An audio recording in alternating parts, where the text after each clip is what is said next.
fucking love Worlds Beyond Number. Part of the set. Hi, my name's Sam. You might know me from a couple of places. You might know me from from guest starring on the D&D Explainer podcast, How to Play D&D, hosted by Mkheidze. You might also know me from some of my photography and short story work that has been published in a Metropolitan Soul zine. If that's the case, you probably know I'm a really big fan of everything sort of D&D and TTRPG. But what you might not know about me is that I'm a humongous fan of Worlds Beyond Number. And today, what I would like to do is not only talk about one of my favorite podcasts that was ever created, but also introduce maybe people who don't know about Worlds Beyond Number to this fantastic audio fiction multiverse by talking about one of my favorite parts about Worlds Beyond Number, and that is the Tamori. Before you go any further into this video, however, I am going to be spoiling the entirety of the Worlds Beyond Number podcast. I will be talking about content that comes as late as the penultimate episode. If you do not want Worlds Beyond Number spoiled for you, that is totally fine. This might not be the video for you right now. So if spoilers are a really important thing for you, do not watch this video. Stop right here, right now. Go and listen to the whole show. It is absolutely fantastic. You can find it very easy on YouTube, on Spotify, on like iTunes, I think, or Apple Music, or whatever they call it now. You can find it on all these places. Go and listen to it. Listen to the show. Enjoy it. And then you can come back here and we can pick off where we left off from. With that huge spoiler warning out the way, what is Worlds Beyond Number? Worlds Beyond Number is described as an audio fiction multiverse or a actual play D&D podcast, and it is hosted and GM'd and played in and by Brennan Lee Mulligan, who you should know if you're watching this video is the Dimension 20 guy, the Critical Role guy now. He's the D&D guy. But it also stars Abria Iyengar, Erika Ishii, and Lou Wilson as not only players, but you will also, if you get into Worlds Beyond Number, get to see them DM as well. So, Worlds Beyond Number in particular is a audio-centric podcast, and you'll see the word like audio fiction multiverse thrown about. What that basically means is that Worlds Beyond Number is kind of like an anthology podcast, so it has multiple campaigns taking place in it. We're going to be talking today about Worlds Beyond Number's most concurrent, largest campaign, which is titled The Wizard, the Witch, and the Wild One, although there is also an accompanying prequel podcast and prequel campaign to The Wizard, the Witch, and the Wild One called The Children's Adventure, which is available on the Worlds Beyond Number Patreon exclusively. And Brennan is taking a break from GMing The Wizard, the Witch, and the Wild One, and Abria Iyengar is taking over GMing for a sci-fi adventure, which I am incredibly excited about. If you want to see me do a video on Abria Iyengar's campaign for Worlds Beyond Number, leave a comment down below. Let me know that you want to see that. It's not even out yet, so I don't even know if I'm going to like it, but it's Abria GMing, so I can't imagine that I wouldn't really enjoy it. She's absolutely fantastic. So that's a broad idea here. Worlds Beyond Number is an audio fiction multiverse. It is a actual play podcast with multiple campaigns therein. But the largest one we're going to be exploring today is called The Wizard, the Witch, and the Wild One. Before we can actually talk about my favorite thing in The Wizard, the Witch, and the Wild One, as you've no doubt probably guessed, I'm going to expand upon the Tamori and talk about them at great length. But before we do that, for anyone who isn't familiar with Worlds Beyond Number, I need to give you a quick sell on the universe, the setting, and kind of get you guys up to speed. So, where does The Wizard, the Witch, and the Wild One take place? Also known to the spirits as the world of Kadani, Umora is the world in which The Wizard, the Witch, and the Wild One takes place, as well as the children's prequel adventure. Umora is described as being a globe with a northern and southern hemisphere with a north and south pole. So very similar to our own world from the get-go right there. Umora is also home to a lot of different factions, and we'll be getting into some of those today. The most notable factions in the setting include the Khemsarazan Empire, the Dominion of Ruv, the Protectorate of Gauthmai, the Coven of Elders, and Golvang, to name a few. We're not going to get into Golvang today. I don't know. That's a whole thing. Trust. I even imagine that people who've listened to the whole show and are looking at this now will be like, Golvang? Golvang, it's a whole thing. No, it's not something behind a paywall that you've missed. It's like a thing. Don't worry about Golvang. We're not focusing on them today. We're doing something else. So the world of Umora is a world that is kind of split in two in a lot of ways. As much as we have all these factions who are warring over the mortal world, in addition to the mortal world, we also have the spirit world. Now, the spirit world functions in a very similar way to how the Feywild or the realms of fairy exist not only in Dungeons and Dragons, but also in particular like Gaelic or Celtic mythologies, as well as Japanese mythologies. It's this idea of a world that is separate from the mundane, which you can accidentally stumble into, and from which all magical things come from. So, for example, Lou Wilson's character, Ursulon, is a spirit. He is the son of the Great Bear spirit who lives in the spirit world, and Ursulon accidentally stumbles through to the mortal realm by like going through a leafy gate. So basically, if you go under an archway or step into a mushroom circle or stand in the wrong kind of shadow, you run the risk of being whisked off, either if you're a spirit to the human world, or if you're a human to the spirit world. If you're familiar at all with how Fey creatures work, this should sound very familiar to you. Now, there's a really interesting thing here as well that you notice that I say human world. Although Umora is a very high magic setting, like it verges on like Studio Ghibli, Lord of the Rings, a lot of Brandon Sanderson books. Despite all that, it is very different from the system that it takes place in. Although we're using the Dungeons and Dragons 5e system, you won't see dwarves or elves or gnomes or tieflings walking about. Instead, if anything is more magical than a human would be, they are either like a wizard or a sorcerer or a druid, they're someone who's learned magic, or they are a spirit from the spirit world. There's a very clear, distinct delineation there that makes it feel a little bit closer to stuff like low fantasy, but it's still very high fantasy. It's very interesting and it's very weird, and I love it very much. A really good example of this is Firbolg. Again, to use Ursulon, Lou Wilson's character, as an example, Ursulon is a Firbolg. That is his character's species, and because of that, he is a spirit. Whereas I believe both Arme and Suvi, who are Abria's and Erica's characters, both are assumedly humans, and they come from the human world. So there is a solid split. Now, anyone who's listened to the full podcast will know that technically there is no such thing as the mundane, that actually even humans are kind of inherently magical, and when they create and make things, they can come to be imbued with the spirit.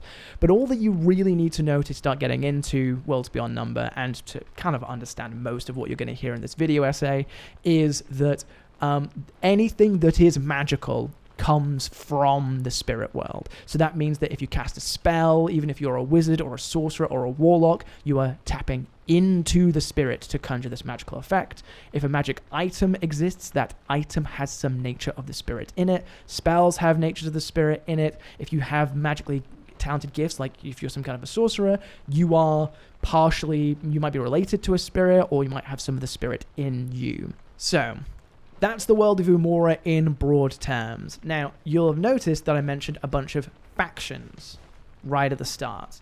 one of the most important factions in the world of Umora, and the faction we kind of see the most of because it is directly related to one of our player characters, that being Bria Iyengar's wonderful wizard, Sovereign Kedberaket, is the Khemsarazan Empire. The Khemsarazan Empire is ruled by a royal family known as the Saraz Imperium, with focuses on industry and wizards. The Khemsarazan Empire is located in Umora's northern hemisphere and stands in opposition to factions like the Protectorate of Gauthmai and the Dominion of Ruve. Something that you're going to see quite a lot in the world of Umora in its setting is this delineation of factions based on Dungeons and Dragons classes. So the Khemsarazan Empire is very much ruled by wizards. Wizardry is central to how that society functions. It's basically like a magocracy, so anyone who is anyone important is a wizard in that society. So the Saraz Imperium, the nobles, the royals are all wizards. If you want to, kind of get up the chain of political importance in the Saraz Imperium, you basically need to be a wizard. But because their ideology is fundamentally tied to the ideas of wizardry, they are at odds with other factions or countries or kingdoms in the world that do not hold wizardry to their heart. So a really good example of this is the Protectorate of Gauthmai and the Dominion of Ruve. Both are nations predominantly filled with sorcerers, so people who, rather than having to learn magic, know it innately. And also druids are present in those settings. Because of that, Gauthmai and the Dominion of Ruve are at war with the Saraz Imperium. They do not get along, and there has been a, almost, I am assuming, centuries-long conflict between the wizards and the sorcerers. Wizards and sorcerers don't get along, so much so that they live in different countries and hate each other and do horrible war crimes on each other. It's great. No, not that war crimes are great. It's great to what... okay, moving on. Within the Saraz Imperium, there are sub-factions, and the faction we're going to be focusing on today is the Citadel, which is a part of the Khemsarazan Empire. The Citadel is an organization of powerful wizards with its headquarters based in the center of the Irulian Desert, which used to be like this horrible grody forest that didn't want anyone to come in, and then the wizard sky, not that wizard sky, a different wizard sky, blowed it all to fuck, and now it was on fire and gone, and they turned it to glass and sand, and now it's the Irulian Desert. And it's gnarly as fuck, and it's another thing that if you subscribe to Worlds Beyond Numbers Patreon, you get to listen to, the perspective of someone getting blowed up in the forest that was the Irulian Desert in, a mini-adventure. And it's fucking sick. It's really cool. Another thing that I could go into a lot of depth on. I love it. I love the Irulian Desert. And the Citadel basically functions as an extremely advanced branch of the Empire's military. It's kind of like a university or a place of learning, but specifically catered to the idea of studying wizardry for its application and use during wartime. So kind of a lot of people in the Citadel are child soldiers groomed from a very early age to study and develop spellcraft and wizardcraft so that they can give it to the Saraz Imperium to wage their war against Gauthmai and Ruve. So it's a beautiful place. We love the Citadel, but it's a little fucked. We've all got a level that the Citadel is a lot, maybe completely evil, and that it's more that this horrible, evil, industrial, imperialist organization has really good people in it who are trying to redeem it or destroy it or just make a living, and that the actual Citadel itself is fucking evil. It is awful. They literally abduct children to turn them into wizardry child soldiers and send them off to die in faraway lands so that they can wage a war against sorcerers because they just don't like sorcerers. All under the purview of a royalist regime that is the Saraz Imperium. It's fucked. But it's really important that we talk about the Citadel because what we're talking about today comes from the Citadel. It's one of the coolest things that I think the Citadel has ever made, and also maybe one of the most controversial. So now that we've got all that out of the way, now that we know what Worlds Beyond Number is, where we are, and what factions are most important, we can finally get to the topic of this essay, which is the Tamori. If I fucking love Worlds Beyond Number, I really love the Tamori. They are fantastic. The Tamori are magical constructs. They are actual D&D 5e spells made into sentient, independent beings separate from the spell itself. Tamori are also referred to as living spells, and they quite often integrate those spell effects into anthropomorphic humanoid forms. In most depictions, Tamori are like basically humanoid and mostly resemble partially translucent, monochromatic, dichromatic hues of arcane color. You'll see people walking around who are like bright green and bright purple and bright blue, just these magical manifestations of spell magic. So we've got this idea here of like, okay, what do you mean by that they integrate spell effects into an anthropomorphic form? Well, this is basically that Tamori bear resemblance, whether symbolic or practical, to the spell from which they are created. And the fan wiki lists a bunch of really good examples here. So for example, a light cantrip Tamori might appear as a human, but they have hair or skin or eyes that glow with arcane light. A shield spell Tamori might be seen always carrying a shield with them wherever they go.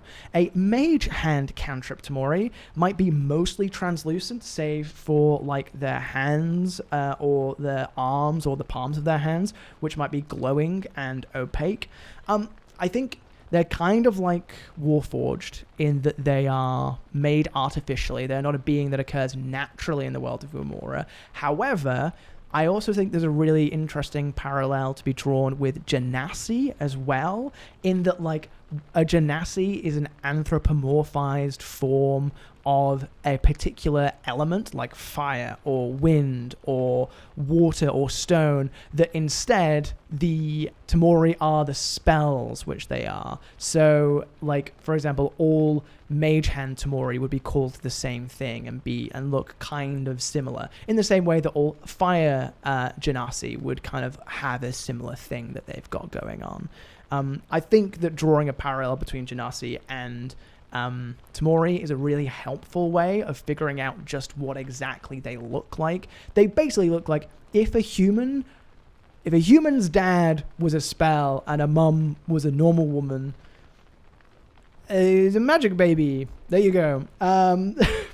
Yes, rather than having a physical characteristic that resembles one of the core elements like fire, wind, or water or stone, they have physical characteristics that resemble the spell that was present at their making. Now that we have like a very broad understanding about what Tamori might look like, the fact that they are magical constructs, we can talk a little bit more about their history. So, who made the Tamori? They were made by the Citadel. Box has lines every line is the same, and you're like, you don't gotta relax. Now you might be asking yourself, Relax. how does someone take a spell and turn it into a sentient being? Well, it does get alluded to and outlined a little bit in the podcast, though not in a lot of detail. We know that in order to create a Tamori, you need to go through a particular ritual. This ritual requires quicksilver, a diagram, and the burning of gems. And how it basically works is that you take a bunch of gemstones, you burn them and turn the gemstones into smoke.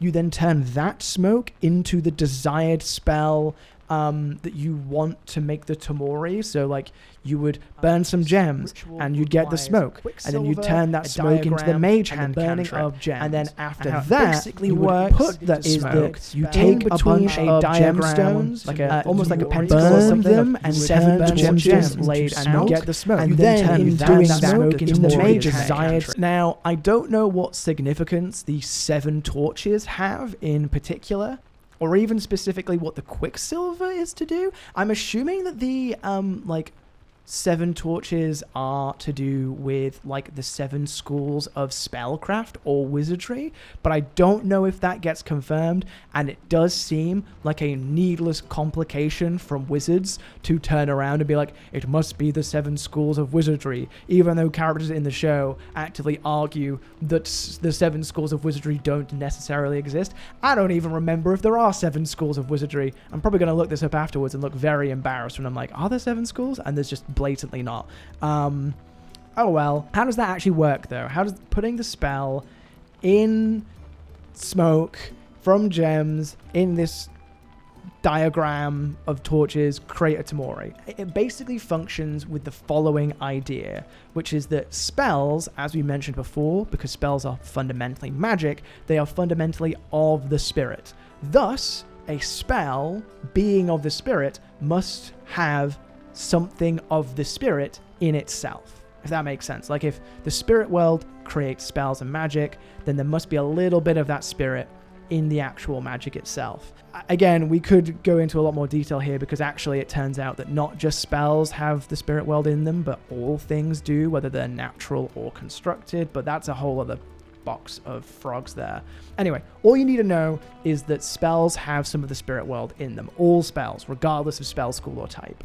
And what happens is, in the breaking down of the spell as a part of this ritual, you arrive at the core spirit essence, that little tether of spirit in the center of the spell, like you're, I don't know, getting the jam out of a spell donut. Yeah, actually, that's a good idea. That's actually a really good metaphor. Spells are donuts, and the outside donut is like the spell effect, and then the jam on the inside is the spirit of the spell. So basically what this ritual does is it peels back the dough on the donut of the spell to expose the raw spirit essence at the center of the spell, and then that raw spirit essence of the spell is amplified into it becoming a spirit of itself, an artificially created spirit.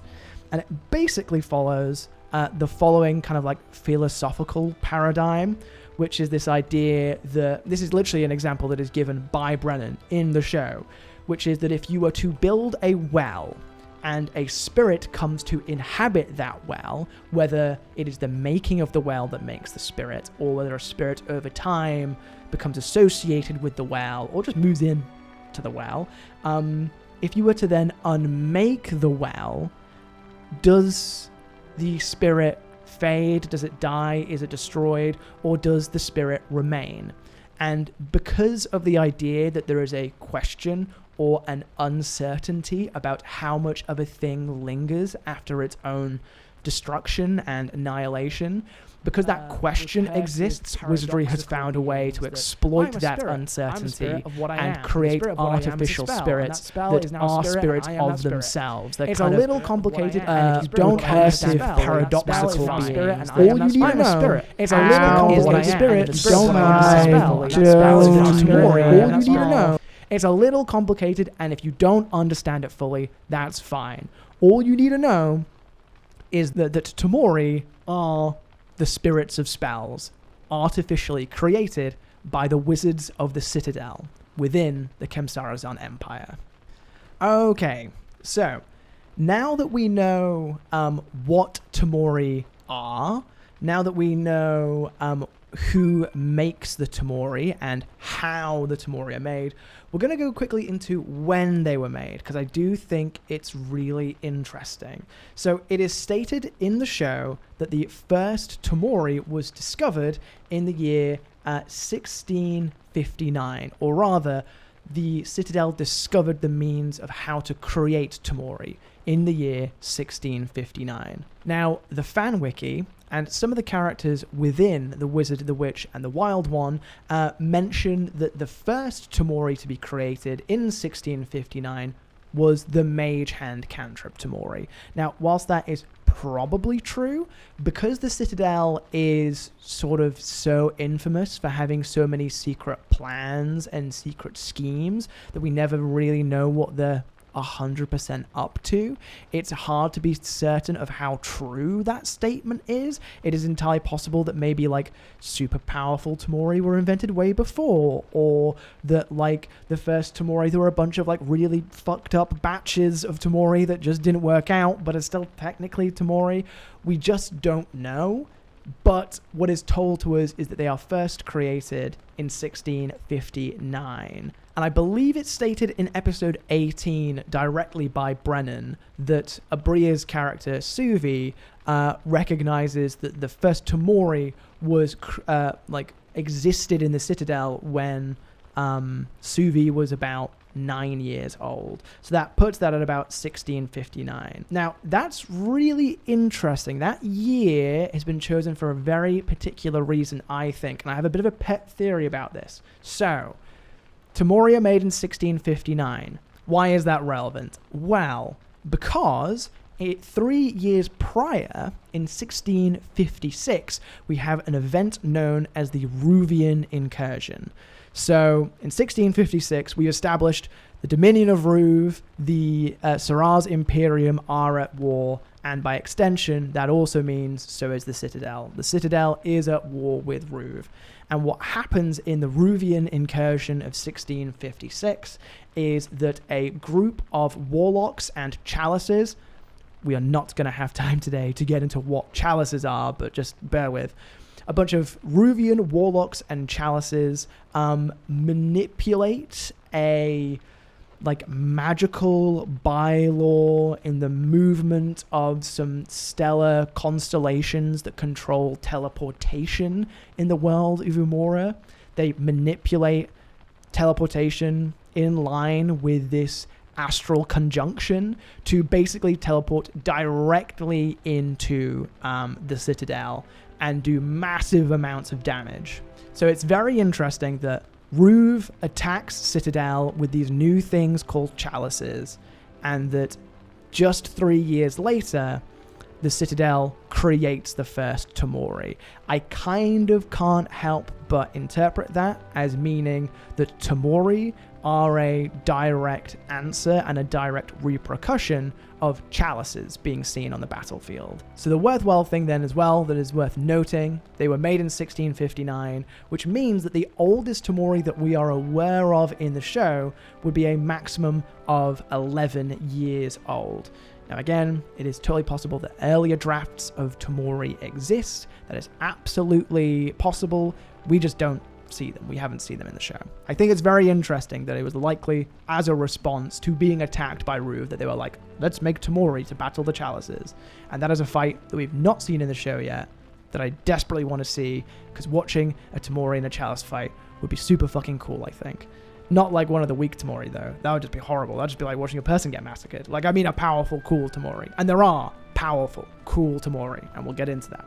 Okay, so with that out the way, now that we have a really good understanding of what Worlds Beyond number is, what the Wizard, the Witch, and the Wild One is, what the world of Umora is like, who the Citadel are, who the Khemsarazan Empire are, and actually what the Tamori are in the universe in which they exist, we're now going to go through and we're going to talk about and analyze every single Tamori that appears throughout the entirety of the Wizard, the Witch, and the Wild One audio podcast.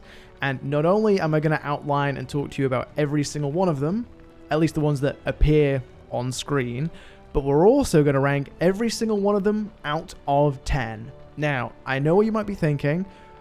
When you say that we're ranking them out of 10, what do you mean? Is it in terms of how powerful they are as characters, how effective they are as characters, how cool they are, how interesting the magic is?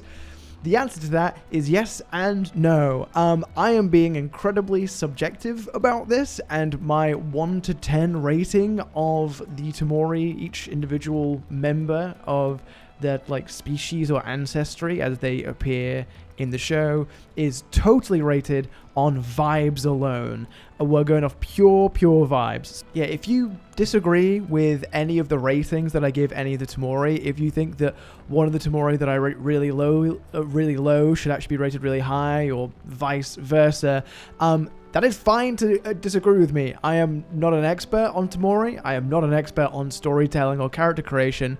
But if you do disagree with me, and if you do think that a different, like, Tamori is better or worse than the rating that I've given them, don't forget to give this video a like, but put a comment down below and tell me how wrong I am, and maybe post your own rating if you're familiar with all the Tamori. I'd genuinely love to hear what other people think of these characters, and yeah, that's it. Without further ado, we're gonna go and get into it and rate all the Tamori in Worlds Beyond Number. So, the first Tamori that we're going to be talking about today is Mr. Callum, who is described as the following. Mr. Callum is a genially masculine man with a powdered blue translucent body. Only his eyes smile and the palms of his hands remain opaque, and he has a fanciful orange Van Dyke beard. So, just a fun little quick fact about Mr. Callum is that each instance of a Mr. Callum Tamori has completely unique facial hair.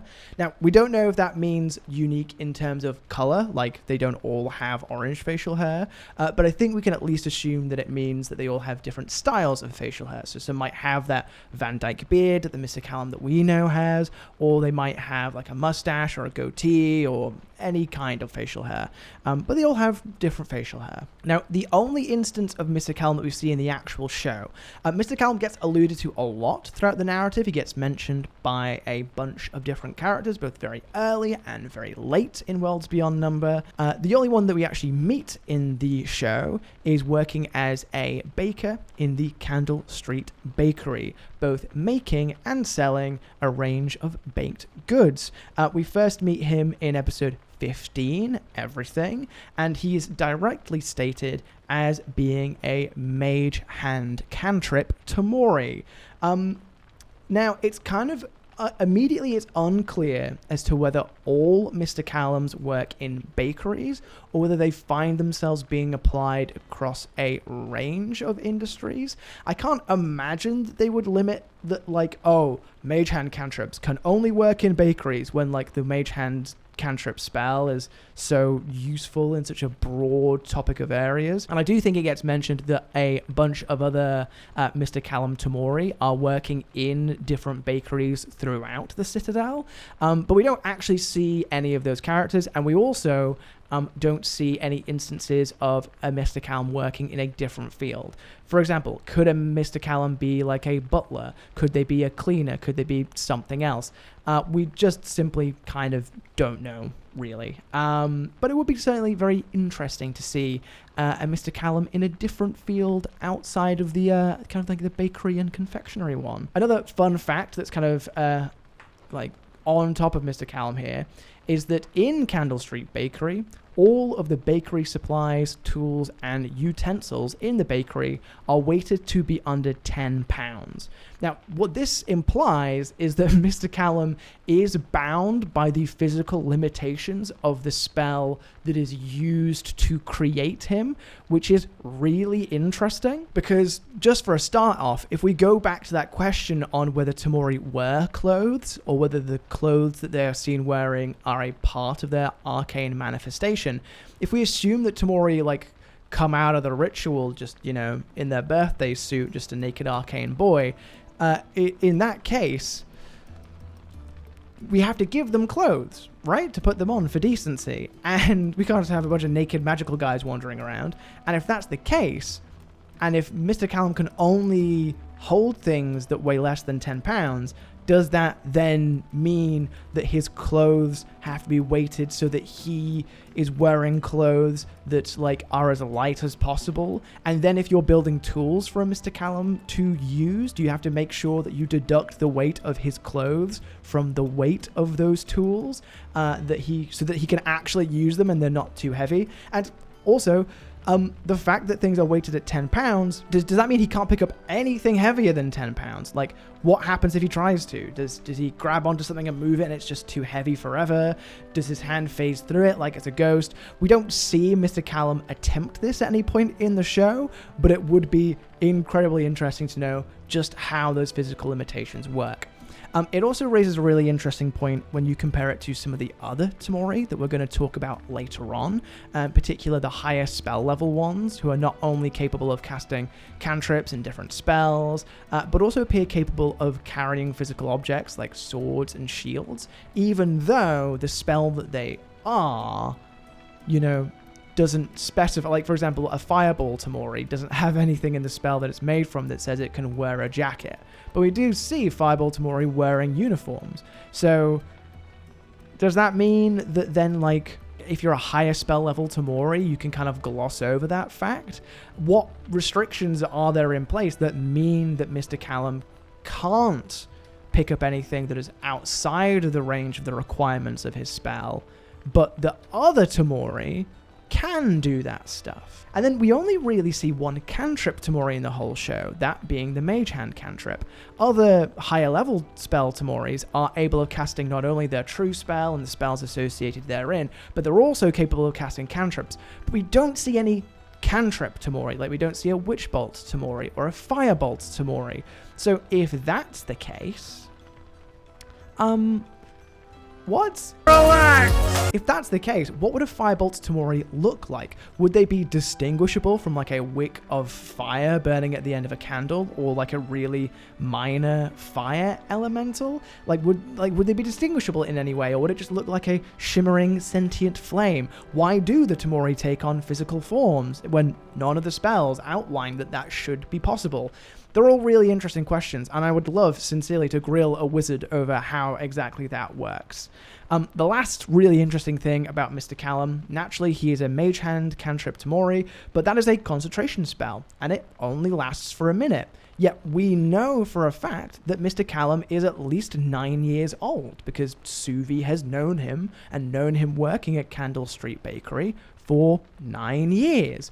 Does that mean that every minute Mr. Callum dies and gets reborn? Well, no, we have conversations with Mr. Callum that last longer than a minute, but does it mean that out there somewhere someone is repeatedly casting the Mage Hand cantrip as a part of this ritual to keep Mr. Callum functioning? That seems incredibly impractical, so I kind of opt for the theory that the single casting of a cantrip is enough to create a Mage Hand cantrip or any kind of cantrip indefinitely, and just allow it to just exist permanently with just the one casting of itself as a part of the ritual. But then that does raise a really interesting question again. For a comparison with a Firebolt Tamori, would they just constantly be detonating and doing like 1d10 fire damage, like just all the time, just ambiently? Again, how distinguishable is that from just a magic fire?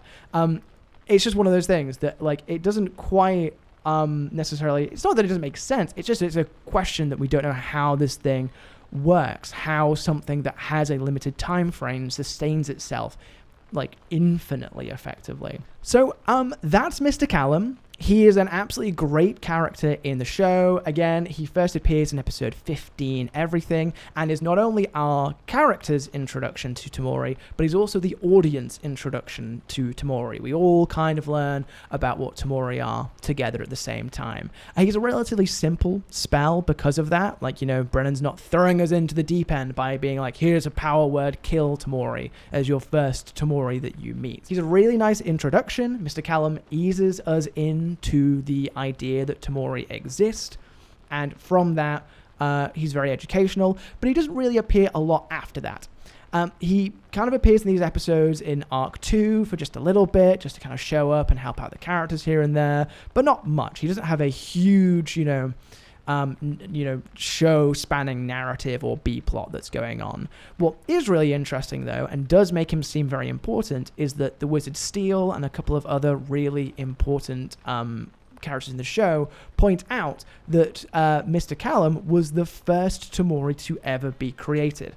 Now, again, we can't necessarily trust the Citadel to be totally honest with us all the time, because they are an evil imperialist institution, but in the situations where characters talk about Mr. Callum being the first Tamori, I don't know what they have to gain from lying about that, so we can assume that that's the truth.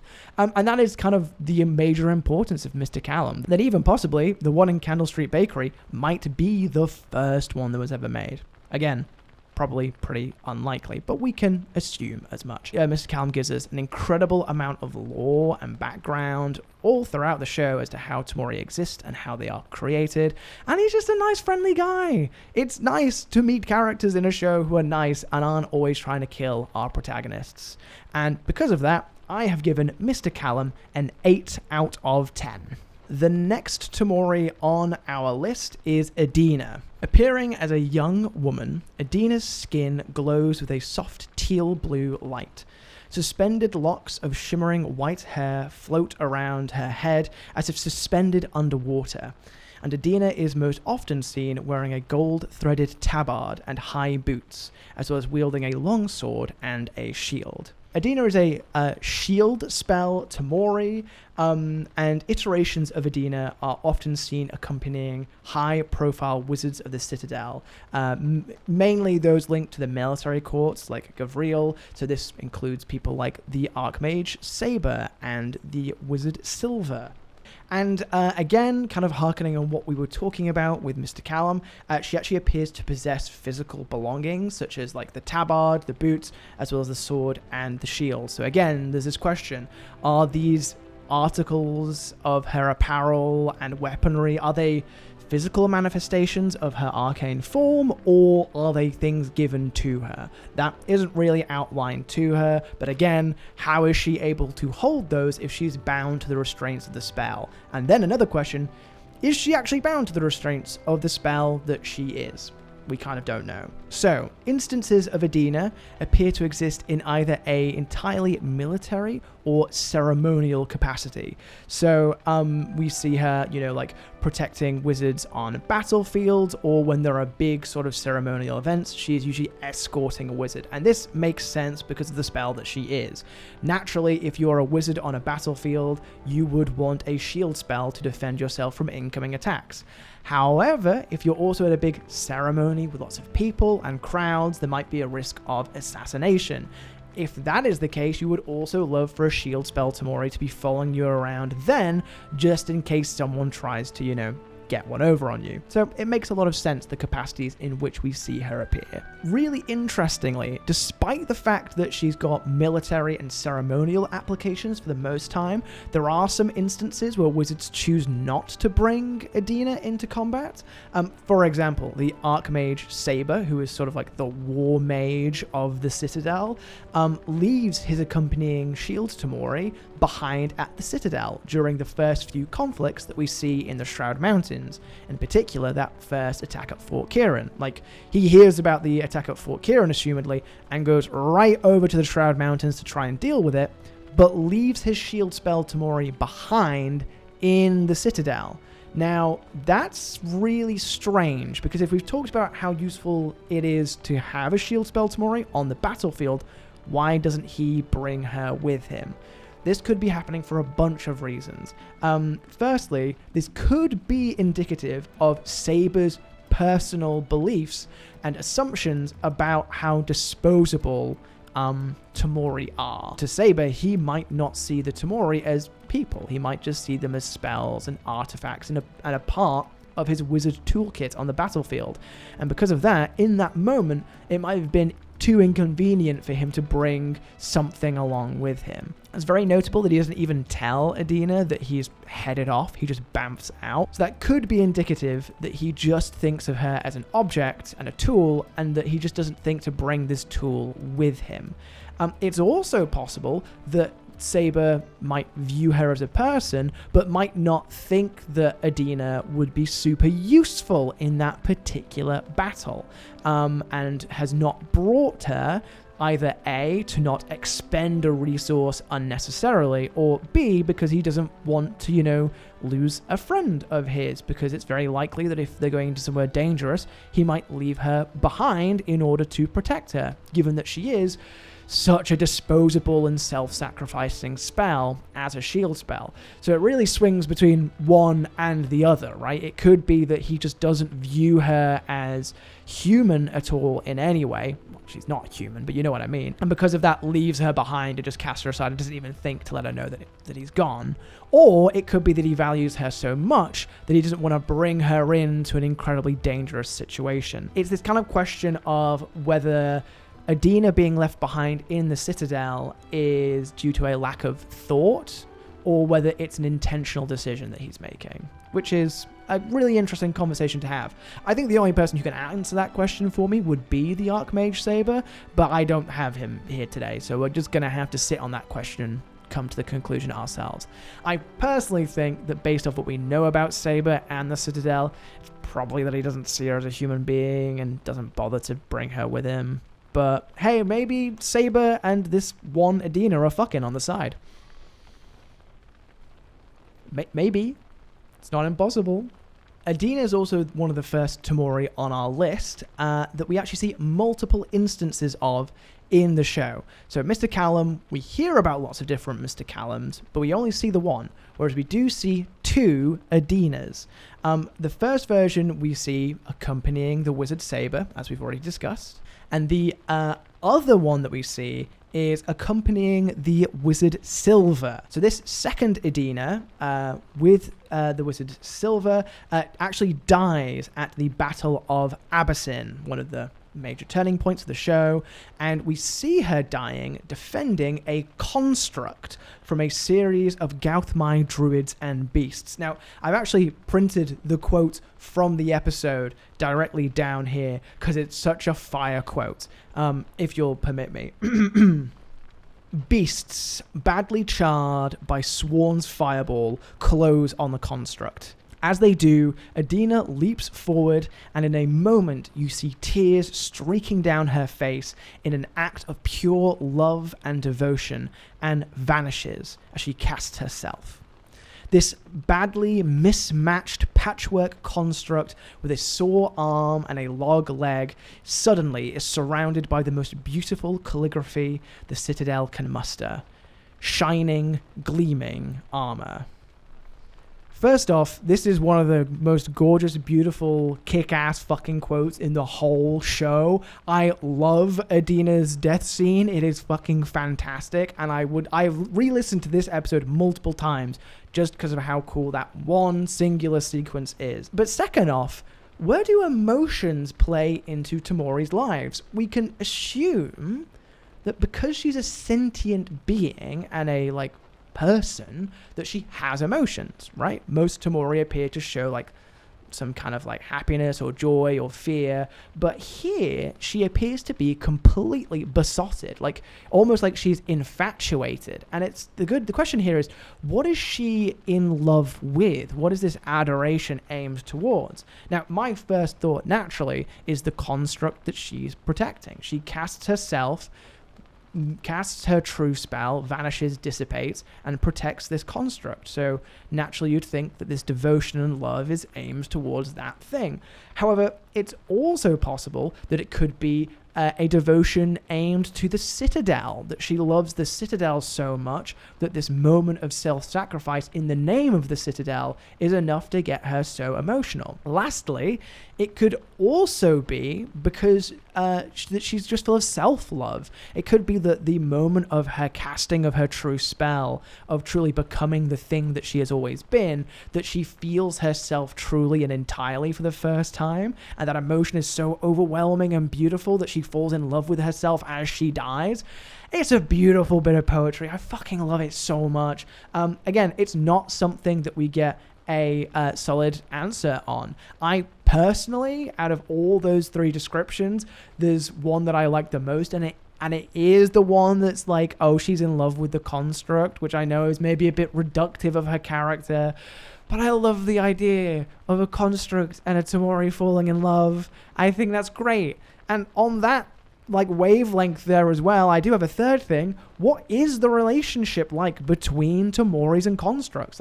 Naturally, they're both different kinds of construct. They're both artificially created beings, but like, are they of a similar level of intelligence? Do they form relationships? Does the fact that they both kind of can speak in the lingua arcana affect that? Like, can Tamori communicate with constructs in a way that maybe other people can't? That is pure, me just off the dome thinking that would be cool. But I love the idea of a construct and a Tamori dating. But also there is the other thing where it could be that like Tamori and constructs are like different stages of evolution of the same thing, which is a weird way to think about it when you're talking about technology. But if you're talking about it in terms of evolution, maybe it's like a human and like a gorilla hanging out. Like, there are certainly some big similarities between these two things, but this one is much less advanced than the other one. Again, it's hard to tell. We would have to talk to a Tamori and a construct about their personal opinions here, which again, I hope we get these conversations in the next book of Worlds Beyond Number. That would be fucking awesome. So we've got a lot of really wonderful things going on with Adina. I think she's fantastic. She's definitely one of my favorite Tamori, not only because we see so much of her overall in the story, we see so many different iterations of Adina throughout the story. It's fantastic, and she has some really cool moments, like the moment where she bursts into this tavern and meets Ursulon on her search for the Archmage Saber is a really cool moment. It's also really fucking cool when she does this huge self-sacrifice. It's awesome. Adina's existence gives us a lot of questions and a lot of answers about how Tamori function in Citadel society, and she just gets me really excited. I think that a shield spell Tamori, a sentient self-sacrificing barricade, has incredible story potential just from a character perspective. So I'm a huge fan of Adina, and because of that, I have to give her a 9 out of 10. I do think she's a little bit better than Mr. Callum, and that is purely because she features a little bit more in the story, and she has some very personal story moments rather than necessarily the big lore implications that, Mr. Callum necessarily has. But yeah, that's a 9 out of 10 for Adina, the shield spell Tamori. Up next on our list of Tamori is the Tamori Zero, who has by far the funniest description of any of the Tamori that we've got here, and the one that genuinely had me scratching my head. So, without further ado, Zero appears as a more solid version of a ghost or spectre. So far, so good. And resembles a powdered donut. I assume that this is in relation to like the speckled white nature of his physical form and his coloration, rather than the idea that he might appear as like a floating lump of dough. That would be absolutely buck wild to be like fighting a war and then like some floating spectral glowing ghost donut comes over the mountain and starts throwing spells at you. I guess it's not impossible, but I don't think we're supposed to interpret that as the case. We're definitely supposed to look at it as in, oh, he's got like some white speckles on the top and then you don't go all the way down. Okay, that makes more sense than Donut Boy. But Zero is Donut Boy, especially because his name is Zero, and Zero looks like a donut anyway. There's a lot of donuts going on with Zero, and I love him for that. I can only imagine that when they were recording this episode, the first episode that Zero appears, that they might have had donuts present as like a GM snack, which I wouldn't recommend. It is very hard to tidy up after you've had a donut, unless it's like a ring donut. We are getting off topic here. Zero is described as having white hair and skin, as well as glowing yellow eyes, and very small, possibly constricted pupils in each eye. This Tamori is also described as looking completely weightless. Now, the weightless description is an interesting one here, and it could mean that we're supposed to draw a comparison with someone like Adina, for example, in that maybe the hair that he has got appears to flow or shift faintly as if suspended in water. But it's also possible that Zero could be slightly floating at all times. Like he might just be hovering off the ground by like an inch or two with his feet not quite touching the floor. It could also allude to the fact that maybe he's more translucent than all the other Tamori. This certainly seems to be a repeated parallel that is drawn in regards to Zero, in that he's often described as looking like a ghost or a spectre. So the idea that compared to the other Tamori that he might be suspended in the air and more translucent than the rest of them and kind of like more floaty could be what is trying to be alluded to there by the ghost and spectre parallels. Zero is a counterspell Tamori, and we see multiple versions of this counterspell Tamori throughout the show. The first one that we see is accompanying the wizard Silver and Adina in the Battle of Abyssin. And then later on, we see another Zero accompanying a really prestigious royal retinue in the Gathering Hall at Bracken. Much like the second Adina that we see, the first Zero that we see dies in the Battle of Abyssin, using himself to counterspell an eruption of vines and thorns cast by some of the druids of Gauthmai. It's another really cool moment of self-sacrifice. It's really awesome. It's a little bit more like witty Marvel superhero kind of thing, but I think Zero can get away with it because he's so charming and awesome. So another really fun thing about Zero is that he appears capable of being able to identify what different spells different Tamori are. And this happens in a scene where all the characters arrive in Bracken and they bump into the royal retinue of Prince Kamari, Wolfgang Saraz of the Imperium. And in his retinue, in his royal retinue, we have several Tamori, one of whom is this Zero. Now, it could be totally possible that this Zero is only able to identify other Tamori because he's very well versed in the Lingua Arcana and magic in the setting because of his proximity to Prince Kamari and just being like a, maybe a more advanced version. It's also possible that you might be able to mix and match certain spells. So a lot of the other Tamori that we see that are capable of casting multiple spells are able to do so because they're a very high-level spell, and they're able to cast what is effectively a symbolic, lower-level copy of the spell that they are. So, for example, a Fireball Tamori can cast the Firebolt cantrip. So, what this could be indicative of is that this particular Zero could be a very high-level casting of a counterspell, like a 9th level counterspell, something ridiculous like that. And that because of that, he has other spells in his network. Like he might have a detect magic or a, identify spell somewhere, worked into his framework. Which just raised the question that how many spells can you put in a Tamori before they, explode or what? I'd love to see an incredibly powerful Tamori who's just got loads of magic crammed in there. It is also possible, though, that by the sheer definition that he is a counterspell Tamori, that he might have a better idea of how spells and Tamori and magical stuff materializes.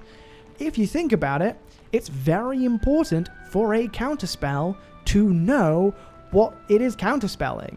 There's a whole thing where, a whole mechanic in D&D where if you throw a counterspell out at a spell and if it doesn't quite meet the kind of the requirements to automatically dispel it, then you've got to do dice rolls. So having a counterspell Tamori who can look at another Tamori or look at a spell and immediately know how to intuit what spell it is, but also what level of spell it might be, would be objectively incredibly useful and might even be part of the natural essence of the spirit that is the counterspell Tamori.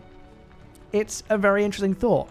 It's also just a possibility that this particular Tamori has been around the block a few times, that he's, that he's not been disanimated, that he is not a new counterspell Tamori by any means, and has actually been in Prince Kamari's companionship for a long time. But that's even more interesting because out of all the spells that we've talked about and of all the Tamori we've talked about, a counterspell Tamori is the most disposable of all Tamoris, right? Surely, other than maybe Adina with being a shield spell, counterspell exists for the pure idea of being cast, being gone, and like vanishing into the abyss. So casting his true self, you'd expect to see like no zeros at all ever, because they will just be gone and just be vanishing all the time, because wizards will be casting them to defend themselves nearly constantly. Like, they're incredibly useful spells, and because of that, they'd be dead all the time constantly. Does this mean that all zeros are very innately knowledgeable, or that this zero is just like the oldest counterspell Tamori we see in the whole show? Again, we have no idea, but it has even now just occurred to me that the dude's name is literally Zero. We're going to meet some other Tamori who have strings of numbers that are their name. It could be totally possible that Zero isn't Zero's name, but is like his serial number in Lingua Arcana, implying that he's like the 0th spell made, like the most important, the most commonly mass-produced, which is horrifying to assume that this guy is just constantly being made and died and exploded, and they just get another one in and another one in, and that they're all just labeled Zero because they're just, you know, so disposable that they're even more disposable than the other Tamori who don't even have names, who have, like, you know, strings of numbers. This dude doesn't even necessarily have a string of numbers for his name. He just might have the one number, 0. It's a horrifying thought. What makes Zero more horrifying is that he is portrayed as being chatty and childlike. Literally, the word childlike gets used by Brennan, and there's not a lot to say here, except that the most disposable and like wartime applicable spell, the one that is going to be on the battlefield almost consistently and is like a child soldier, is described as being childlike. Like, I can only imagine the psychological damage on both sides of that, of watching a Zero Tamori get blowed up by a spell that they were counterspelling would terrify people who are throwing the spells at the wizards. But also, if the wizards have a good rapport with something that's childlike, is that like losing a child? It's horrifying, and Zero is a terrifying character to talk about. And just really interesting. Yeah, wow, Zero, the counterspell Tamori. Lots of unanswered questions there, lots of really fun mystery. I think that Zero is absolutely great. Again, another Tamori that we see a lot of in the show. Not the same one, but we see recurring examples of Zero throughout the show in the company of different wizards, which is always very interesting to see how different wizards use their Tamori. It tells us a lot about the setting. It's also interesting the locations that we see those Tamori. For example, we don't see any Zero Tamori in the Citadel, but we do see a lot of Zero Tamori on battlefields and close to battlefields, which tells us a lot about what life might be like for that Tamori. Also, Zero is just like a fun character. In the very few circumstances in which we see Zero, he's always a nice little bit of, you know, comic relief, breathing a little bit of, you know, of happiness and joy into an otherwise very dark world, admittedly until the childlike wizard soldier gets blown up. But, you know, so because of that, I'm a very big fan of Zero. I don't think that Zero rates as highly as either Adina or even Mr. Callum, just because he's the third Tamori to appear in the show. He doesn't really tell us a lot about how Tamori work and function or the narrative they serve, and he doesn't have a huge narrative impact. Like, he dies almost immediately after Adina does, also in a self-sacrifice, and later on we see him with, you know, a Saraz noble. So he is interesting. He is cool. He is fun. But I think I'm probably going to give him a 7 out of 10. So that is a 7 out of 10 for Zero, the counterspell Tamori. Next up on my list of Tamori is my personal favorite. I love this guy so much. We're going to be talking about Ox. Standing at a towering 12 feet tall with the head of a bull and the muscular body of a man, Ox appears like a gigantic, translucent minotaur with a shimmering, prismatic light of spiraling rainbow held deep within his chest and head. I think Ox is super cool, and his description is insane, and he is absolutely my favorite Tamori, no contest. Ox is described as looking wild and being very impressive. He's even likened to being a spirit, implying that he has like an incredible amount of power contained within him. Now, the fan wiki does use the term that he is almost indistinguishable from a spirit.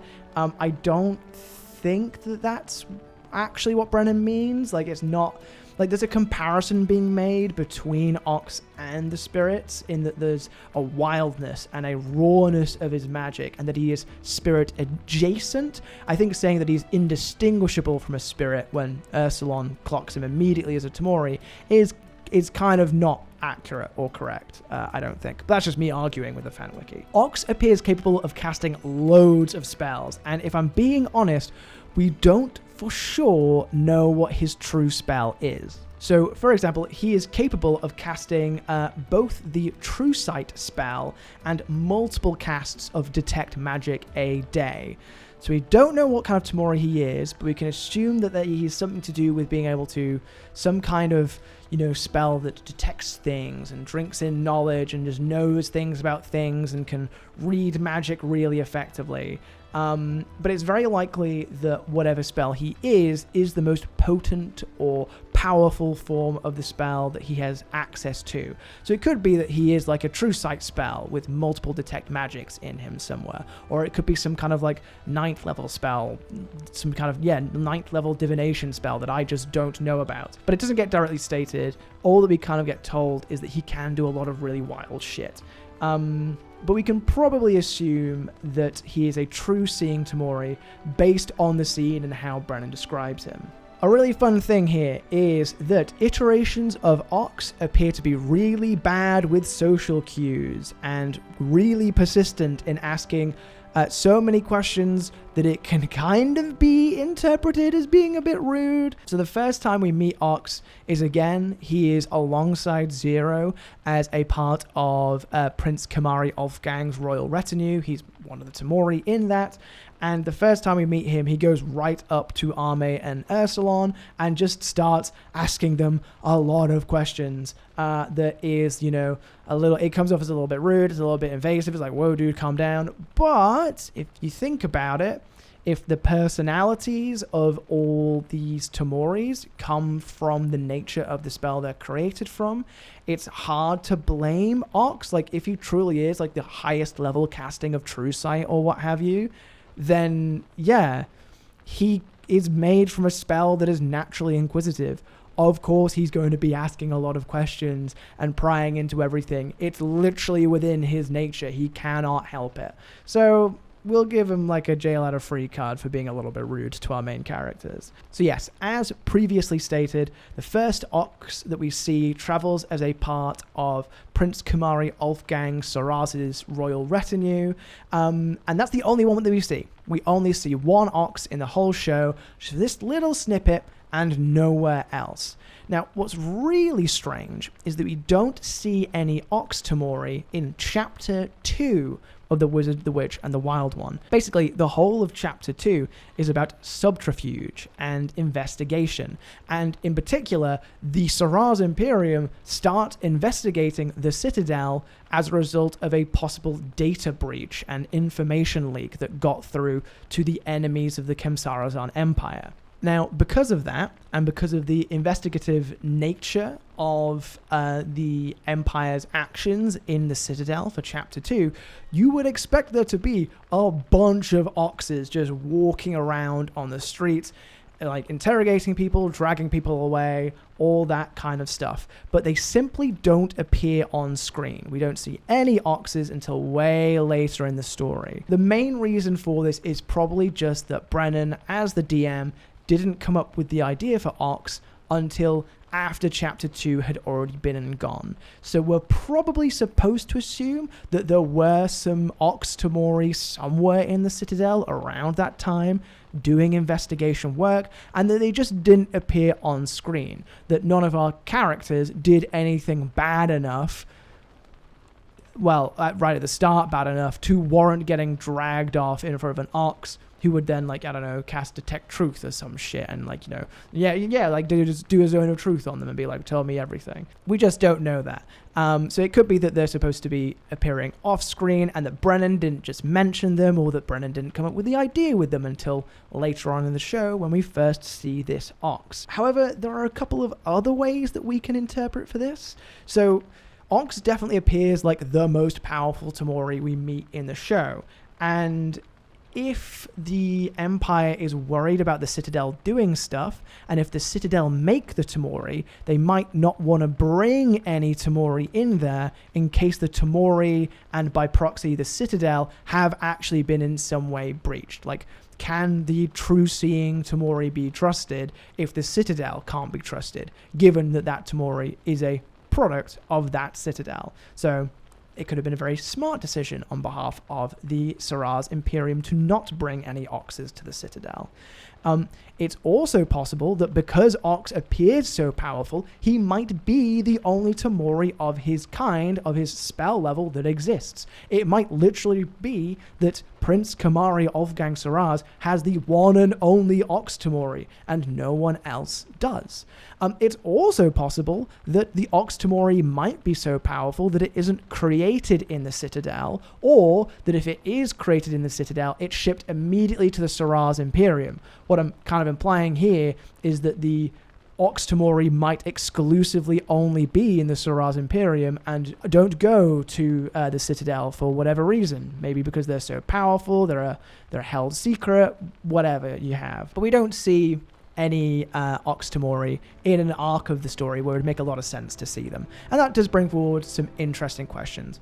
My personal headcanon, as much as I love the idea of one really powerful Tamori, is probably just that there were a bunch of Ox Tamori off-screen that we just didn't see, who were off doing investigative work elsewhere in the Citadel. I think that's probably the most likely answer to that question. On to another question that I have about Ox. What's the deal with the bullhead thing? Why is my boy a Minotaur? He's the first Tamori that we see described as having like animalistic features, which is a really weird choice. And is there a reason for that? Not really. I wish I could answer this question a little bit more, but I would literally have to ask Brennan as to why the hell Ox has a bullhead and appears as a Minotaur rather than a normal humanoid. I just simply don't know. Maybe one of the spells in him allows him to polymorph, and that's why. I don't even know if there is a particular cultural symbolism in our world or in Umora about oxes, as in not ox, but ox being like a symbol of truth. And that's another thing. He's called Ox, and he looks like an ox. Why? Moving on. There's another really interesting thing that Ox does, which is he refers... So there's a scene in which Zero Tamori, part of the Saraz retinue, comes up to Arme and Ursulon, starts bothering them, and then Ox intervenes. And he specifically uses the phrase, "Is Zero bothering you?" So not only does this tell us that Ox knows Zero's name, which is very nice and sweet, implies a degree of personhood, but also he doesn't use the term, "Is this Zero bothering you?" but "Is Zero bothering you?" And that's really interesting. It implies that maybe these two characters have a bit of a closer bond with each other, that they might be friends in some way or colleagues. I mean, they are colleagues, but that there might be a closer relation, that they're not just going, oh, is this rank, is this person, is this soldier bothering you? But hey, is my buddy Zero bothering you? It certainly feels more personable than how other Tamori talk about each other. Now, this does seem to lend further evidence to the idea that these particular Tamori that run with Kamari Ulfgang are like more powerful or have been around the block a few more times or are more seasoned or haven't died, because if they've both been in the service of Tamori for like several years, it kind of makes sense then that they would, you know, have some kind of a rapport, that they would be friends and refer to each other as Zero and Ox, and like by name rather than by like rank and being, oh, this Zero and this Ox. It implies a degree of personhood and like relationship building. So it does imply that Tamori are able to form prolonged relationships, but that is a huge problem here because, like, comparatively, as we've previously discussed, Zero is like the most disposable Tamori out there, other than Adina. It is very likely that he will be cast in a given combat. It's bonkers that if we're to assume that this Zero has lived as long as he has, it is bonkers to assume that he's lived that long. It's an absolute miracle that he's like been alive for so many years to form these personal friendships with people. And that means it's going to be really sad when he dies because his death is kind of inevitable, whereas Ox seems to be a Tamori who is incredibly strong and durable and thus less likely to be cast in his entirety. So there's a really horrible idea here that there are some Tamori that live for a lot longer than others. And if they're trying to build interpersonal bonds between each other, it must be incredibly sad to see your friend get cast and go, especially if it's very likely that they'll be cast because of the world they live in and the function that they serve in that world. And even more harrowingly, to then know that your best friend in the world is going to just get immediately replaced by someone who looks identical to him. Like, I think about Ox having a friendship with Zero, and Zero casts himself to save Prince Kamari's life, and then Prince Kamari doesn't think much of it and just gets a new Zero, but Ox has to re-establish a new relationship with a new Tamori who looks exactly like his dead friend. I shouldn't have to say it, but that's completely fucked up. And I feel for him, man. It must be kind of like a curse to be a long-lasting Tamori and see all of your very disposable friends all dwindle and die on the battlefield. It's fucking rough. So, as you can probably tell for just how long I've spent talking about Ox alone, that I love him. He's one of my favorite characters in the whole show, which is mental. I think the dude literally has 2 minutes of screen time. Now, for previous Tamori, I have held the amount of screen time that they have kind of against them, in that, like, oh, well, we only see Mr. Callum for a little bit, we only see Zero for a little bit, we only see such and such for a little bit, and I've said that means that because of that I don't like them as much. But I really do think that there is like testimony to the fact that we really do only see Ox for a short amount of time, but that short amount of time is so impactful and tells us so much about him as a character, tells us about Tamori culture and how they exist, tells us about how Tamori exist in unison with wizards, and also tells us so much about, like, it raises so many questions and things we don't know about Tamori and that we get to think about. And I get really excited whenever I talk about Ox. So I'm really sorry. Ox is a 10 out of 10 for me. He is my favorite boy.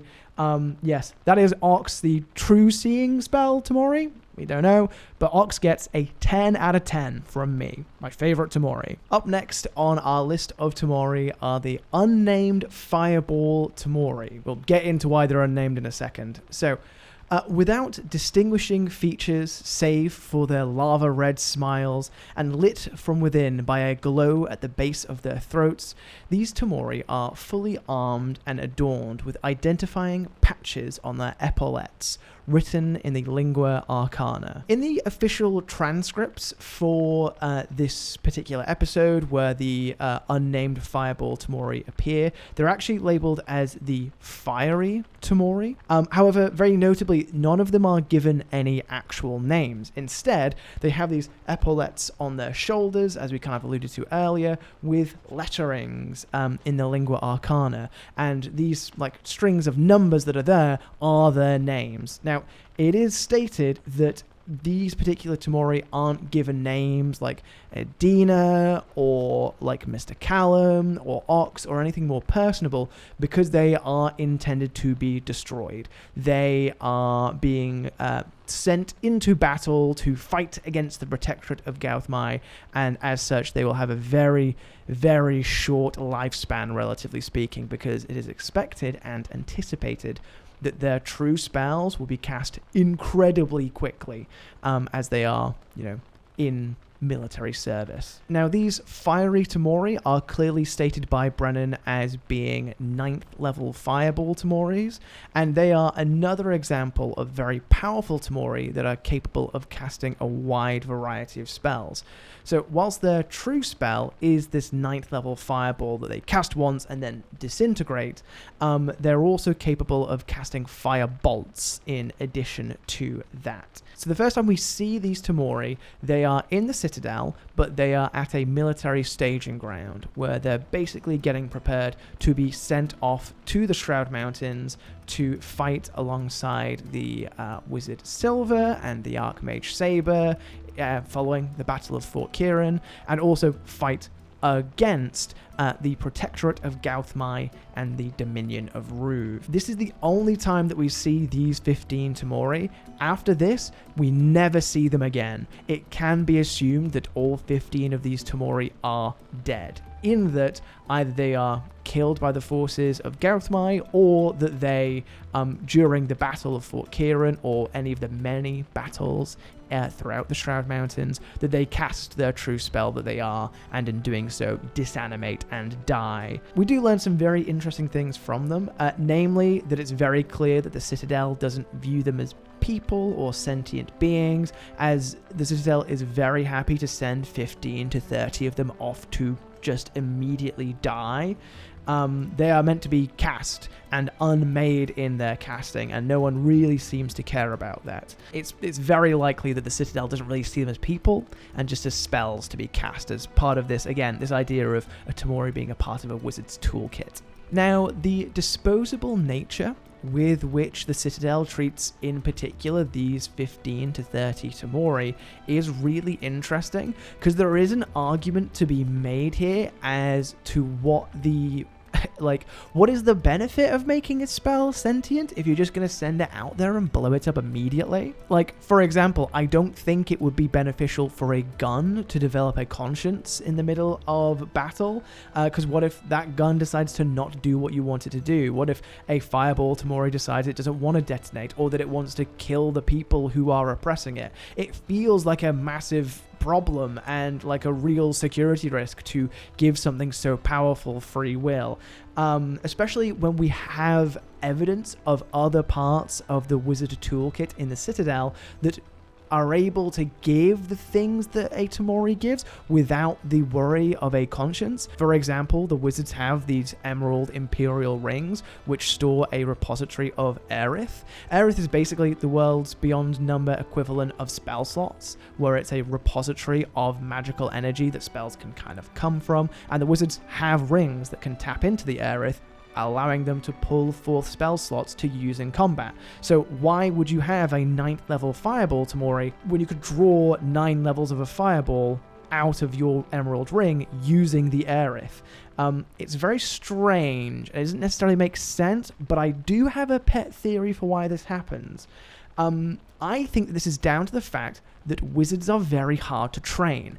It's relatively easy to make an army of sorcerers, so the Dominion of Ruve and Gauthmai are set, because all you need to do to make more soldiers is have kids. Because sorcery is magic, but it's magic that is passed down through blood. It is inherent. It is part of who you are. So you don't need to train a sorcerer to cast a firebolt spell. They'll just be able to do it naturally. Whereas wizards develop their magical abilities by learning.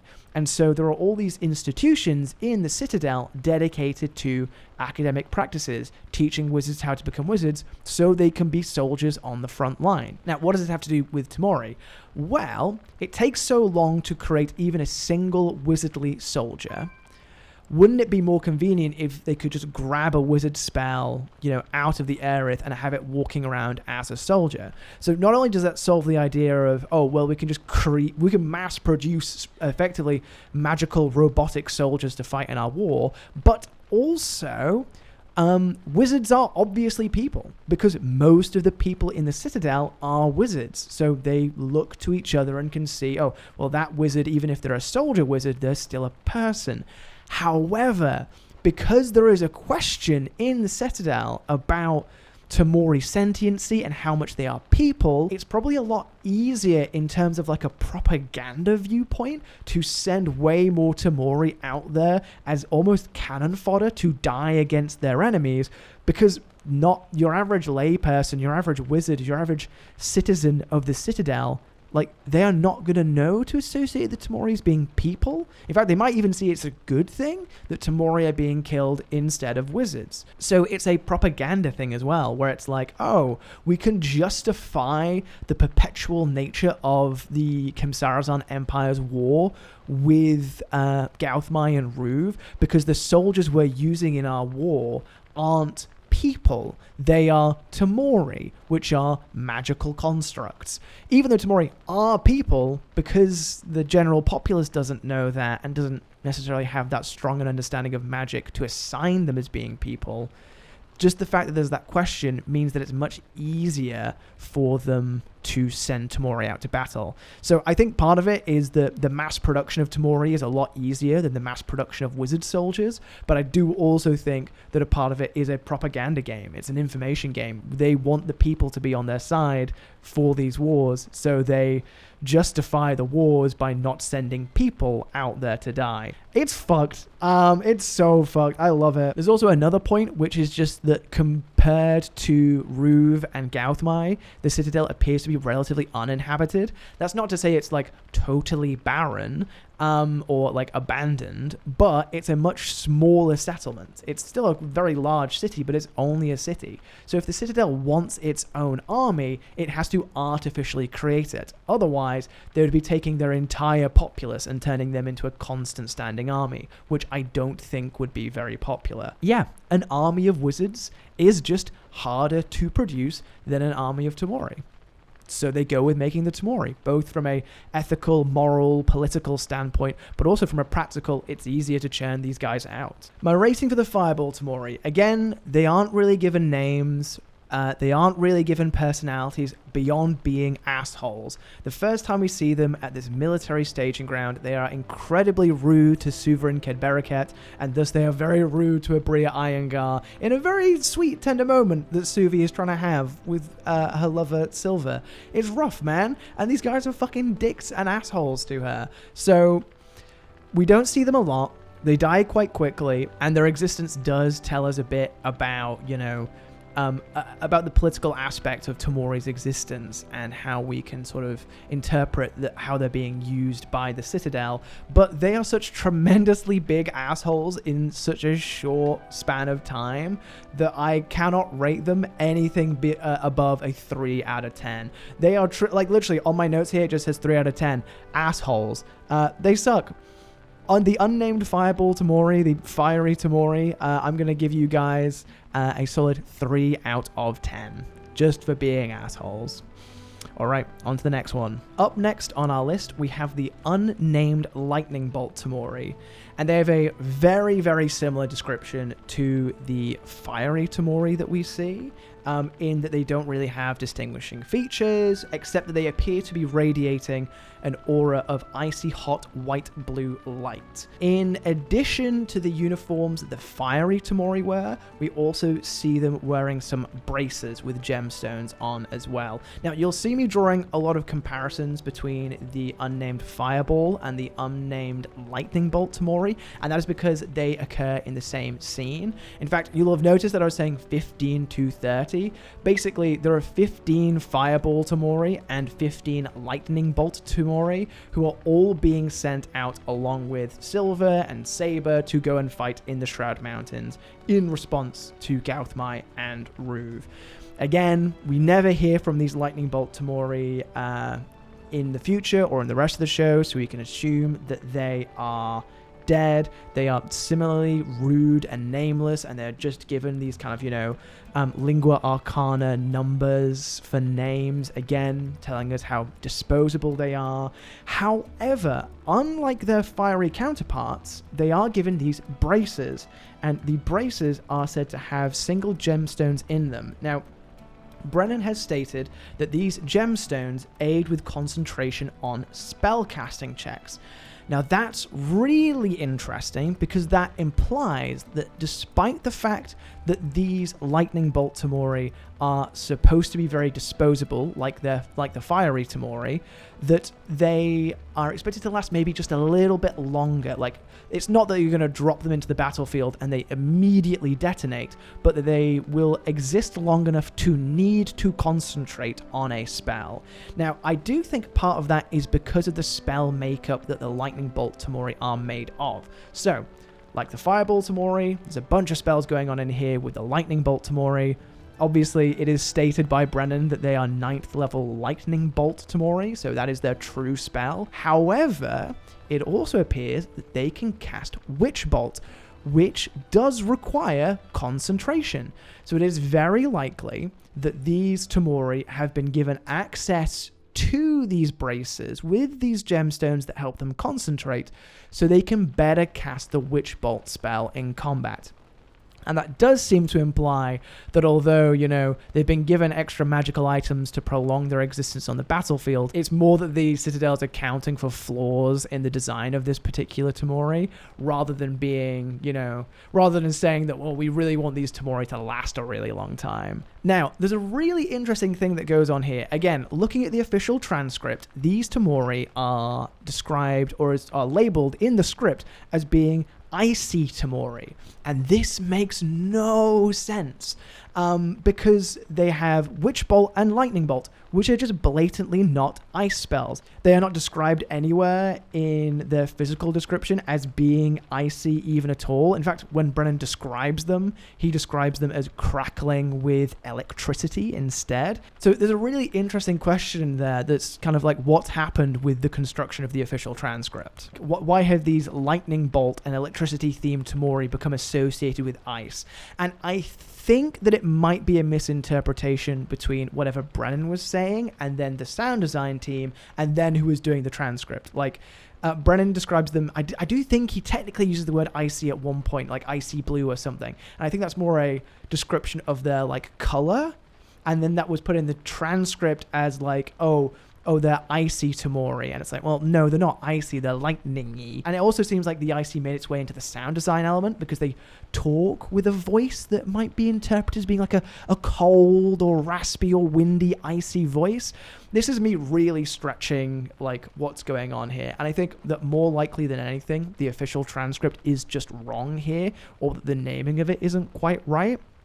It's not a huge thing, but it's just a little thing that I'm being nitpicky over. I don't think that the term icy Tamori is at all correct for them. So that's the Lightning Bolt Tamori. I refuse to call them the icy Tamori. I'm just being stubborn now. So where do they rate on the rankings? Well, these Tamori are in the same scene as the asshole fiery Tamoris, and they are equally pretty disparaging about Suvi. Not super disparaging, because they do actually answer some of Suvi's questions, whereas the fiery Tamori don't. So they are kind of dicks. I think they're less dick-ish than the fiery Tamori, and I do find the fact that they've got braces and the ideas that brings forward about the requirements of the Citadel catering towards the Tamori is very interesting. So because of that, I am giving them a solid 4 out of 10. So that is 4 out of 10 for the unnamed Lightning Bolt Tamori. Up next, we have the unnamed Teleport Tamori. Now, whereas I said that Zero had the funniest description of any Tamori that we've seen so far, this unnamed Teleport Tamori, I think, has the just ugliest description. And that's not because Brennan sat there and was like, I want this Tamori to be ugly. It seems like Brennan wanted this Tamori to look really beautiful by the descriptions, but the color combinations that make up this Tamori, I can't picture looking good in my head. They look so, how I imagine them look so clashy in terms of colors that I just can't get behind them looking good. But That's completely me being subjective. Shadowing Prince Tamori Wolfgang Saraz at all times, this beautiful Tamori woman has deep red hair in an asymmetric bob and rich blue skin, which appears to glow, however faintly. This Tamori skin is further decorated with purple freckles like shimmering gemstones. You see what I mean there about the clashing between like red, blue, and purple? I can't picture it working very well. However, interesting things with this Tamori. First off, like Ox and like that 1-0 we were talking about earlier, this teleportation Tamori is a part of Prince Tamori Wolfgang Saraz's royal retinue, which means that we first meet her in the gathering hall at Bracken. Now, immediately, based off her physical description, there's something very interesting, which is that she's described as glowing very faintly, and it appears in the episode as if she is capable of controlling the glow that she emits. Brennan literally states that she is described as dampening it down to its lowest setting like a dimmer switch. Now, this implies a bunch of different things. First off, just from the get-go, it implies that Tamori are capable of controlling their physical arcane manifestations, which is really interesting that they can like go brighter or dimmer or what have you. But then it does bring forth the idea, can all Tamori do this? Or is this just something that this one Tamori can do? Because we don't see any of the Tamori do something like this. Can Tamori choose to change their appearances? Like, for example, with Mr. Callum, is the facial hair thing a choice of theirs? Can they choose to move their facial hair around or make it any different? To what extent can a Tamori change their appearance? Are they like changeling and they can kind of like shapeshift and move about a little bit? It's a really interesting idea, but we only see it happen with this Tamori. On top of that, it also implies that this particular Tamori is a bit more tactical with all the rest. For example, she is deliberately, it looks like she's deliberately dimming down her glow to appear as unseen as possible, likely in an attempt to avoid detection from possible threats to the prince. Thus, we can assume that she is essential to the survival and or the escape of the prince from a life or death scenario. And there's kind of a quote here that is stated that she is clearly some spell that can go off that means she is within arm's reach of the prince at all times. And it is later clarified in a fireside chat that this Tamori is some kind of teleportation Tamori. Now, do we know specifically which teleportation spell? No. Is it just teleportation? Is it dimension door? We don't really have a solid confirmation. However, again, focusing on this idea that she can change her appearance for tactical benefit, that she can make herself dimmer so that maybe if someone's trying to assassinate Prince Tamori, she goes unseen and can quickly grab him and like bamf him out of there into safety, is really interesting. Does that mean that Tamori can take on the forms of other Tamori? And by extension, could a 9th level Fireball Tamori take on the form of someone like Mr. Callum?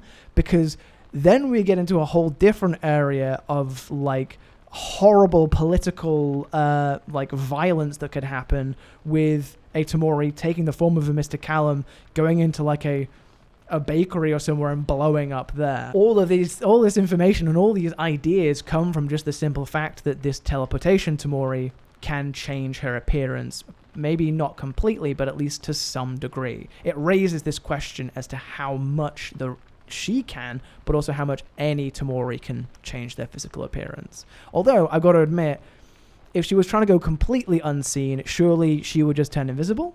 Can she do that? Or maybe she would want to look like a completely normal human being. Can Tamori look like human beings?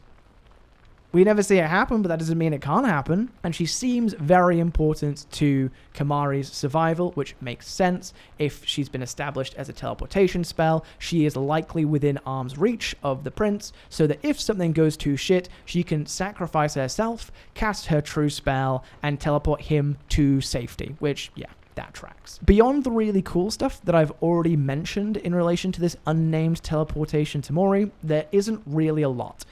She only appears briefly for one scene, even more briefly than Zero and Ox do in their scenes, and she doesn't even say anything. She's skulking about and hiding in the background, protecting Tamori. So we don't really interact with her, we don't get an idea of her personality, and I really can't get over how much the colors that make this person a person just would clash so horribly. Maybe I'm wrong, but I'd love to see some fan art that convinces me of the opposite. But I've not yet, so someone draw that, because I can't draw. I've literally put in my notes here that she's kind of like, go girl, give us nothing, because she gives us nothing. She's not doing anything. She's just stood there the entire time. She says nothing, tells us nothing. And sure, her existence implies some very interesting things, but again, we don't really get to know her as a character at all. However, to combat the girl give us nothing allegations that I'm throwing over, she is kind of like a service animal. That sounds wild just to throw off the bat. What I mean is she's doing an incredibly important job, right? Like if you ever see like, you know, this golden retriever, like little guys, the little golden Labradors in their little high-vis vests helping people out on their day-to-day basis, there is often the want to go over and give them a pet and interact with them. And that is always the wrong thing to do. Even if you're asking the person who has the service dog politely if you can scratch or give their dog a pet, that's not okay. That dog is working right now and doing an incredibly important job. Don't disturb that dog. If you are someone who goes up and disturbs service animals, this is my PSA. Stop doing that. It's really bad. You could distract the dog from doing its job, and it does an important job. It helps that person in their day-to-day living. But because of that, is this teleportation Tamori, like a service dog, giving us nothing and not interacting with us and the audience and the characters because she's doing an incredibly important job? I mean, she is surveying the prince and the environment at all times to make sure there are no physical dangers anywhere near him. So maybe she's giving us nothing because she's working very hard. I can't call her rude like the fiery Tamori or the lightning bolt Tamori, because she's actually doing a fucking job when we meet her. So I feel a bit harsh saying that. Her color scheme is still whack as hell, and she doesn't really give us a lot to go off of, but she's not an asshole. So what I'm going to give her, I'm going to give our unnamed teleportation Tamori a solid 5 out of 10. Go girl, give us nothing. Moving on. The last two Tamori that I'm going to talk about today are another pair of unnamed Tamori. However, they're even more hard to find information on because they scarcely appear in the story. Now, one of them scarcely appears in the story for a reason that genuinely makes a lot of sense. The other one scarcely appears in the story because they're just kind of thrown in there for reference. You will understand what this means after I go through them all. But the first one we're going to talk about is the unnamed musician Tamori. Now, we aren't given a physical description for the unnamed musician Tamori, but we can assume that they are playing musical instruments at the very least. Now, if these instruments were in some way infused into the Tamori's body in an unsettling or strange or interesting way, we'd likely have heard about that, like Brennan would probably bring our attention to that, but by the sheer fact that he doesn't, it can be assumed that they're holding them normally. So we've not got any Tamori walking around with trombones for mouths or weird strings in their necks to play violin on. It's probably more that they're just a group of Tamori who are holding and playing instruments.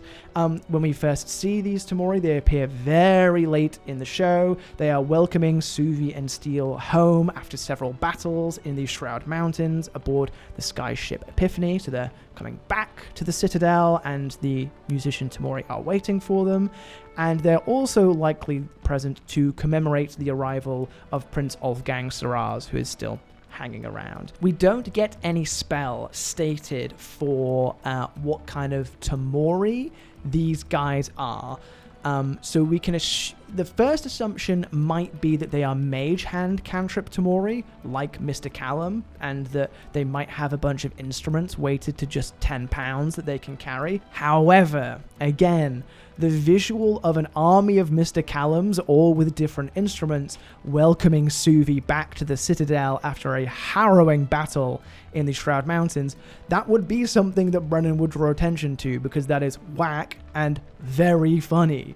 So, because that's not the case, we can assume that these Tamori aren't recognized by Suvi in any way, so they're probably not the Mage Hand cantrip. Now, it's my personal pet theory, because again, it is not stated in the show, that these musician Tamori are the prestidigitation cantrip. And that makes a lot of sense. Being able to do the projecting your voice or making a very loud sound would make sense if you were like a magical musician. That certainly tracks and would help these Tamori in their day-to-day functions of performing music. However, it raises an even more interesting question. Why are we training Tamori to be musicians? That doesn't make any sense. They are, like, at best powerful fucking, like, warriors who can blast people to death with magical powers, and at, like, worst, guys who make sandwiches for us. It feels like to make a bunch of Tamori to be musicians is just robbing jobs from musicians needlessly. Again, I don't know how much of a job being a military musician is, like playing in that kind of band, but also, wouldn't you expect, like, I don't know, the soldiers who are present in the army, like the wizards, to enjoy doing the music? I'm not saying that the Tamori shouldn't be allowed to play music, but I would just expect like the wizards to take up performance in their downtime and through that make their way into the ceremonial band, rather than having a bunch of, you know, war machines playing the flute. But again, I guess if they're just prestidigitation Tamori, they're not really super powerful. It still feels like a massive expenditure of the Citadel's resources to create a bunch of musicians, when I'm even pretty sure that just a couple of bards or even just some magical spells could create the same effect as a whole band playing music together. It feels wrong in some way. So there's almost a part of me that wants to go, oh my god, what if these musician Tamori are secretly really, really powerful, and that they're just look like musicians and fulfill a role like musicians to cover their tracks, and actually the Citadel has an even eviler spell lurking within them, and sure, they've got the prestidigitation cantrip, but maybe they're the power word kill cantrip, and they're gonna soar out a melody as they blast people to death. But there's no evidence for that. There's no backing for that. It's just a bit weird that there's a bunch of arcane constructs that just play the violin and the trumpet. We get really little else about these Tamori. We're not provided any other information. Again, we aren't even given physical descriptions of what they look like, let alone how many there are, or what name they have, whether it's a collective name or they get a fucking name depending on what instrument they play. Because of that, because of the lack of information we get about our musician Tamori, I can't help but give them a really low rating. They don't tell us anything about the setting. They raise an incredible amount of questions that don't necessarily make sense, and they almost feel like a plot contrivance, like their existence almost doesn't make sense. Yeah. And also, we don't get to know any of them. We don't know their personalities, who they are, and they don't do anything in the lore or in the universe or in the world that is particularly interesting. Like, if a musician Tamori got about the band and was like, Suvi, you're gonna die, and like dived in to save Suvi or kill Suvi, I'd be like, that guy's the fucking coolest guy in the entire show now. But that doesn't happen because they're just musician Tamori. It feels more like they exist as a background element of cool world building, which we can appreciate from afar. Because of that, because the lack of a personality and the fact that they are basically no different from environmental storytelling or decoration in a room, I have to give them a 2 out of 10. It's not because I think they're assholes. It's not because I hate them. It's just because truly there is nothing to go off with these guys. They scarcely exist. And the first time I was writing this script, totally glossed over that they were even there. I think they get mentioned once, so they don't even have a screen time that totals any amount of time. I think they are literally a phrase, and that is that. So that is 2 out of 10 for the unnamed musician Tamori. We have no idea what spell they are and no idea what they look like. And the last Tamori that we will be talking about today is the unnamed invisibility Tamori. You see what I mean now when I was like, oh, these guys scarcely appear in the story. Because he literally doesn't appear. Fittingly, we don't actually have a physical description for this Tamori, as we never see them. They don't appear. They are constantly invisible throughout the narrative when they are present in it. So we don't know what they look like. But this one, it makes sense. It's not like the musician Tamori, where we didn't get a description because it wasn't relevant to the story. We don't get a description because it is relevant to the story, if that makes any sense. The unnamed invisibility Tamori are stated to be the invisibility spell by Brennan. However, we again don't know which invisibility spell, because there are a multitude of invisibility spells in D&D. We're not given a specific one, but we can assume that at least for the time being that they're the bog standard normal invisibility spell. Now, what is really interesting about this, however, is that this Tamori appears to have multiple spells that make up their being, and that's interesting because all those spells are so low level. For example, the invisibility spell Tamori appears very late in the show when Ursulon and Arme sneak back into the Citadel and go into a wizardly archive. I believe it's in the Court of Reverie? I might be wrong though. So Ursulon and Arme sneak back into the Citadel, into the Court of Reverie, to basically go pilfering and sneaking through a bunch of ancient secret documents that the Citadel has been holding on to about all their big magical schemes and plans. And what happens is they find a set of crystalline keys suspended in a floating bubble, and that this bubble is an alarm spell bubble. And so when taking the keys out of the bubble, it causes an alarm to sound. Now, interestingly, an alarm doesn't actually sound. Brennan doesn't describe the sound of like a ringing handbell or any of the, sound effects that you would expect to hear when the alarm spell would be triggering, assuming that it is literally the alarm spell rules as written. However, there is a caveat in the alarm spell that states that you can either make it a physical alarm, so the ringing of a handbell, or you can make it a mental alarm that triggers in the caster's mind to notify them that something has occurred. That is really interesting because this invisibility spell Tamori is able to sense the activation of that alarm spell that occurs. Now, it is very specific in the wording of the alarm spell that only the creature casting it can detect that mental alarm. Now, I'm so certain that it's a mental alarm because Brennan doesn't mention that an alarm sounds, and we don't hear an alarm sounding in the soundscape. So it must be a mental one. But then that does imply that it's a mental alarm alert sent to that Tamori. Now, this might seem like me overreacting a little bit, but I think this is really interesting.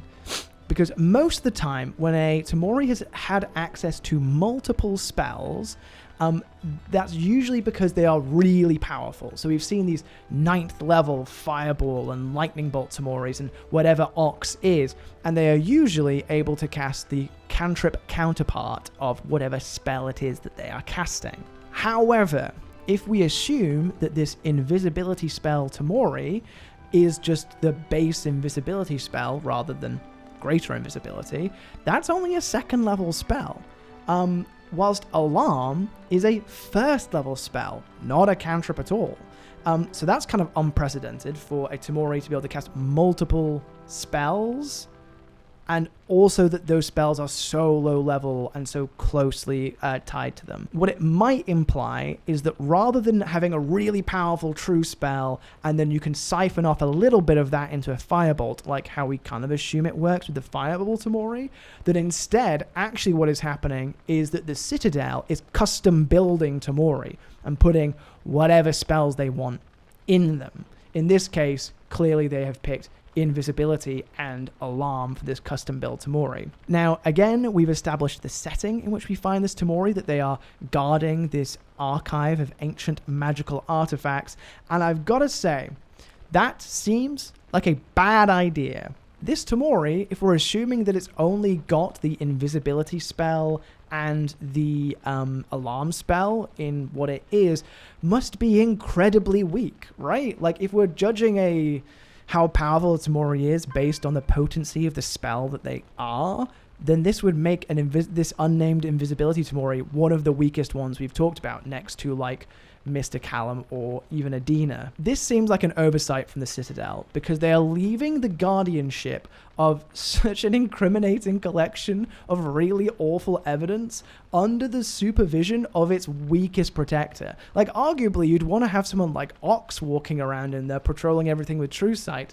to detect any invisible, ne'er-do-wells scheming and skulking about. I think the makeup of this Tamori is basically they have things that are alarmed and they patrol the halls invisibly so that anyone sneaking in is more likely to trigger those alarms. So effectively, this Tamori is just like an unseen, unheard alarm system in the archive. And assumedly that means that Tamori is going to go off and get a bigger Tamori or like a whole group of wizards and alert them about whatever crime has been committed in the archive. Interestingly, unlike most of the Tamori that we meet, we don't hear the invisible Tamori speak at all. Now, we certainly don't hear every single Tamori who appears on screen speak. For example, the musician Tamori don't speak, and the teleportation Tamori doesn't speak. But that is kind of assumed that that's because they're doing jobs and just that our characters don't go up to and interact with them. However, we do hear the invisibility Tamori make a sound. It lets out this horrible ghostly howl. Now, the easiest explanation for this is likely just like the other examples I provided, which is that we don't hear the teleportation Tamori speak. We don't hear the musician Tamori speak. And that is because Arme and Ursulon are robbing the fuck out of this archive. So they're not in a scene where they're gonna be talking to the dude who's running security there. That's the most likely reason as to why we don't hear this guy speak and only make this ghostly howl. However, I've got some fan theories. The first one is that this is one of the few Tamori that we see totally isolated and on their own. There's no one else perceivably in this archive. And so we can assume that maybe they're really lonely. And a result of this loneliness could be a kind of dehumanization, that this Tamori hasn't been socialized, doesn't speak to people very often, and has been left alone for so long in this archive that they've kind of become inhuman and distant, or maybe even that the Citadel didn't bother to teach this Tamori language to communicate with people. That's kind of horrifying. It does bring into question of how much you need to teach a Tamori that stuff, and also brings into the question, why the hell would you make a security guard not able to speak and communicate with you? Surely it would be beneficial to receive a report from your security guard about the bad thing that happened. But if it's able to communicate in the lingua arcana with other Tamori, it might not need to do that? I don't know. I am stretching a little bit here, and I know I am. Again, the other possibility is that the Citadel, in creating this Tamori, might not have given it all of the required physical characteristics. For example, we've seen the teleportation Tamori change the hues of their color. Why would a invisible alarm system Tamori need a mouth to communicate with people? Couldn't you just remove the mouth and then just have it keeping a watch out and triggering alarms? Again, we run into the same issue here of, like, not only how horribly inhumane and fucked up that is, but also, again, if you want to report from that Tamori or want to speak with them, you're fucked. It can't talk. Unless maybe it's got another spell in there, like telepathy or something like that. But again, you'd expect that to have been brought up by Brennan in this kind of heist scenario. Regardless, I think the lack of communication this creature...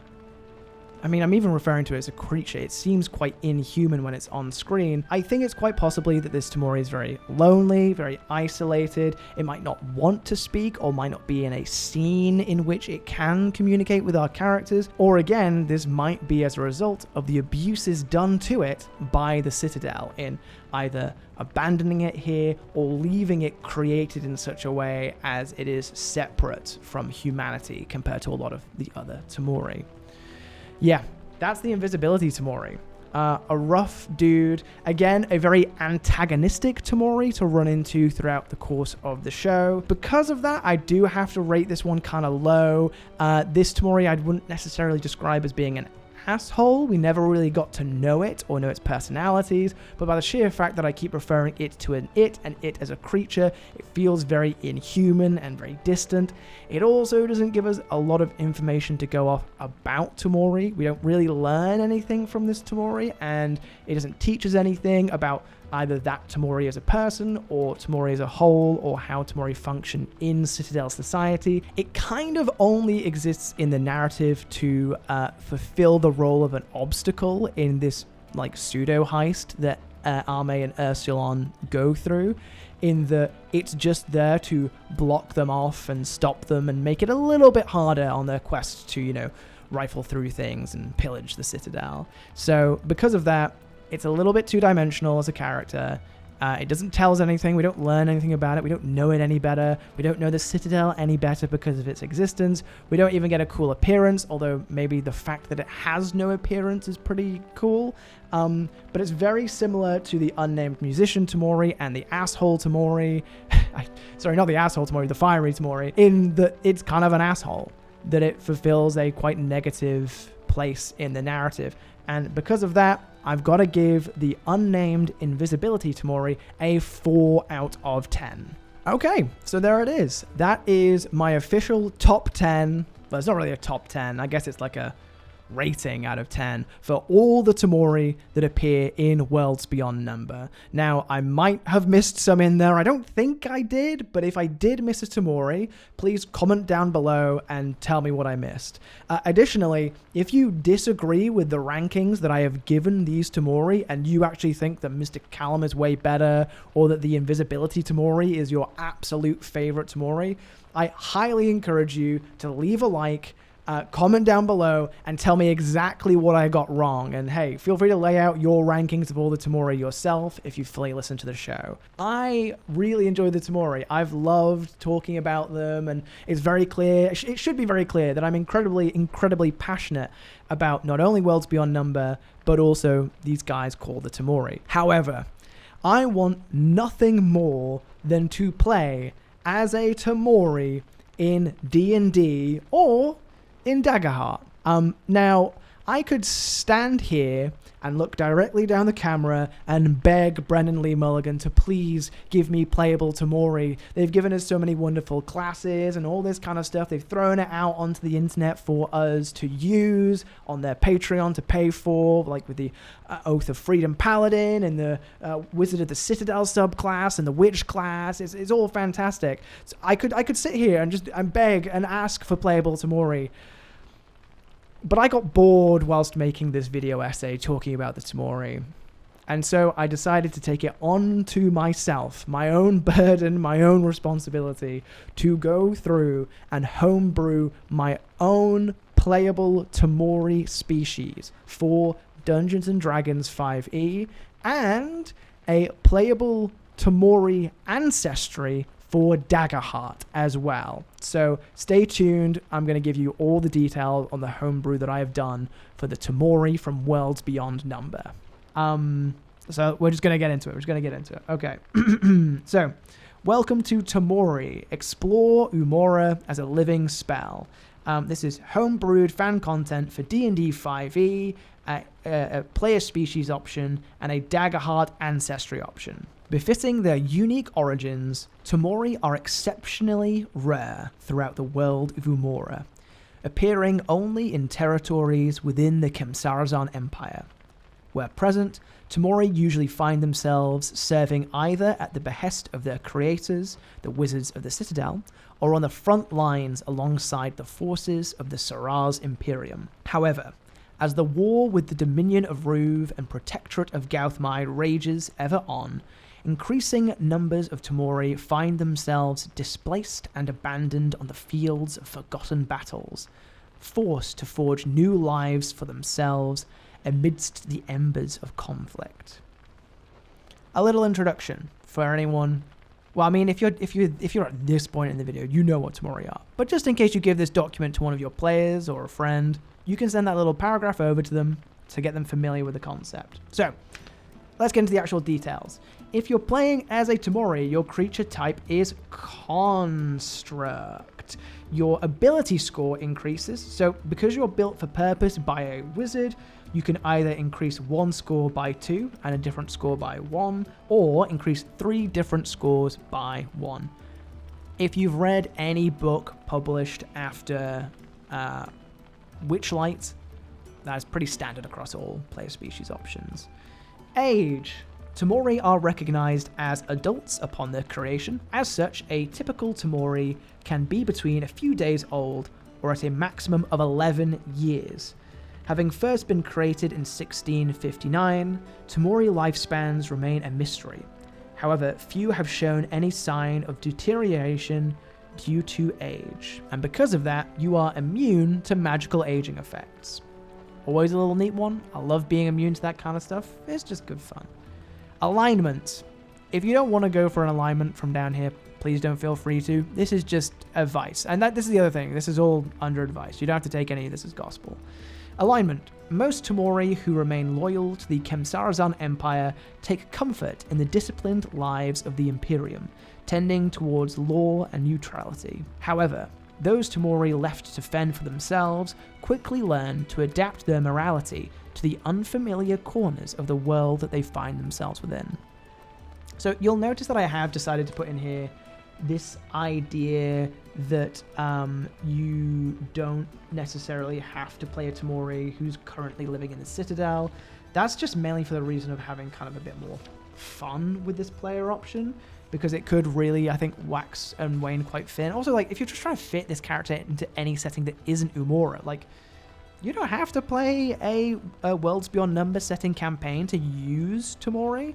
So that's why these notes are in here, to be like, oh, well, maybe you were once part of a great empire, kind of like how the Warforged were, these great soldiers, but now you're not.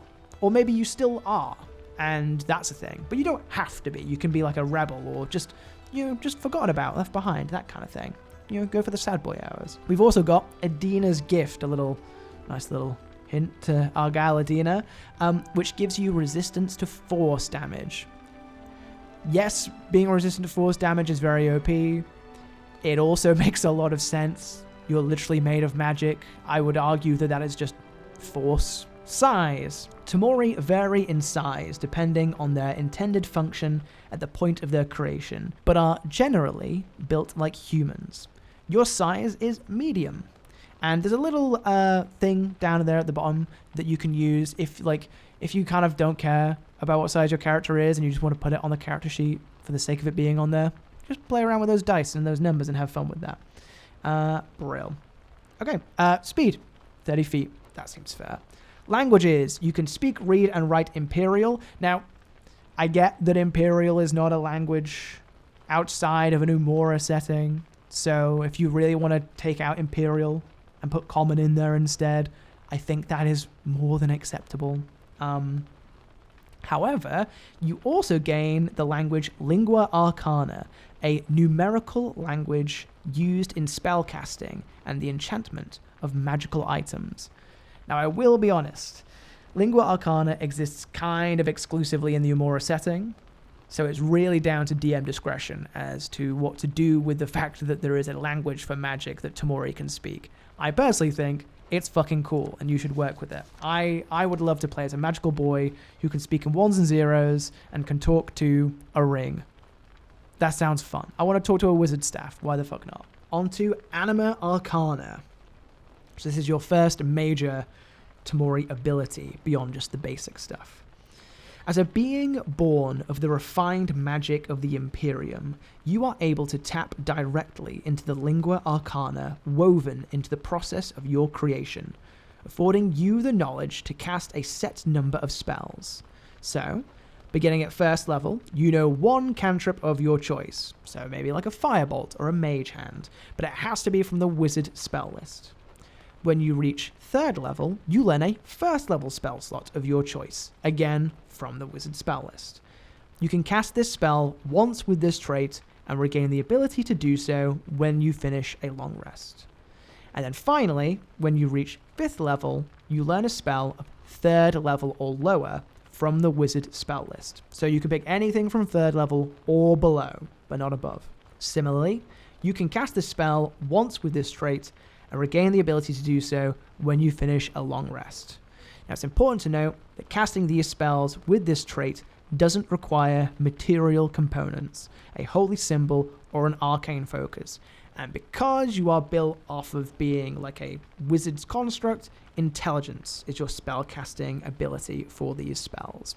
So it's a good idea no matter what, if you're playing a Tamori, even if you're playing a rogue or a fighter, to throw some points over into intelligence. I will be honest, because of like the stat split, it does make playing a Tamori monk probably pretty unappealing for casting those additional spells, but I suppose that's no different from like literally any other thing, any of the many other player species options that have a similar vibe where you get extra spells that are linked to a certain stat. True spell.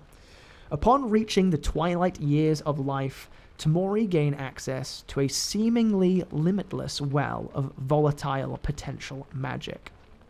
This can happen for a number of reasons. Perhaps your character has absorbed the latent magic of the environments they have found themselves within, or their worldly experiences have granted them the ability to understand the lingua arcana more intimately than even the most seasoned wizards. Some Tamori are even constructed with this volatility in mind.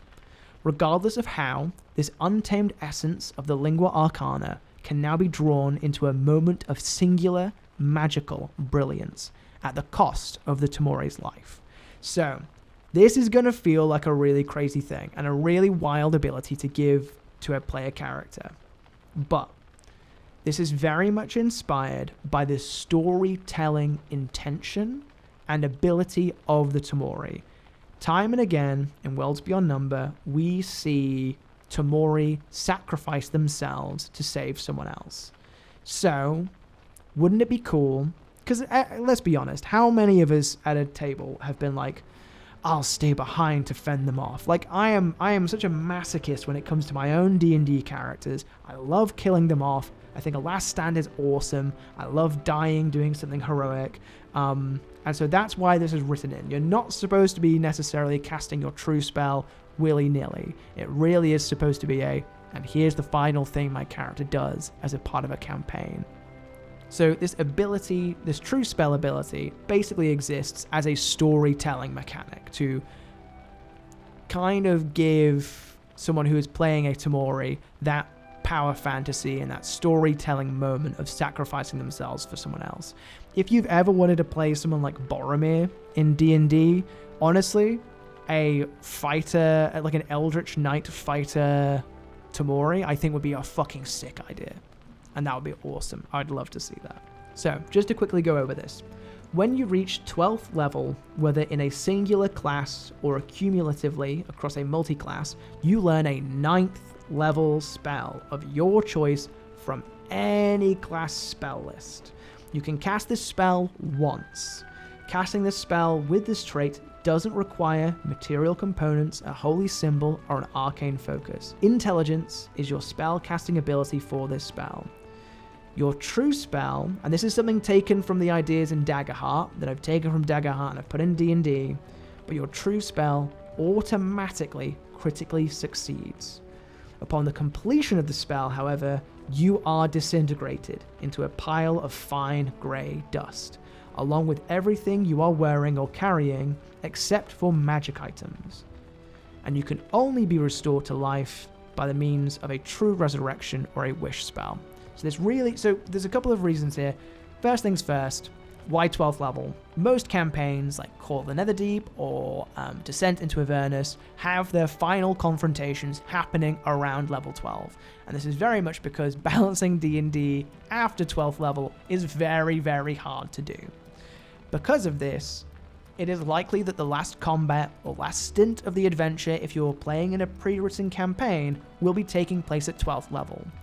Because of that, there are less worrisome implications of having access to a 9th level spell in your party, right? Like, for example, a Tamori getting to level 12 in a Curse of Strahd campaign could reasonably turn around and go, my true spell is the wish spell, and I wish that Strahd never existed. And at that point, it's the GM's, it does say here, your spell critically succeeds, it does the best that it possibly could do,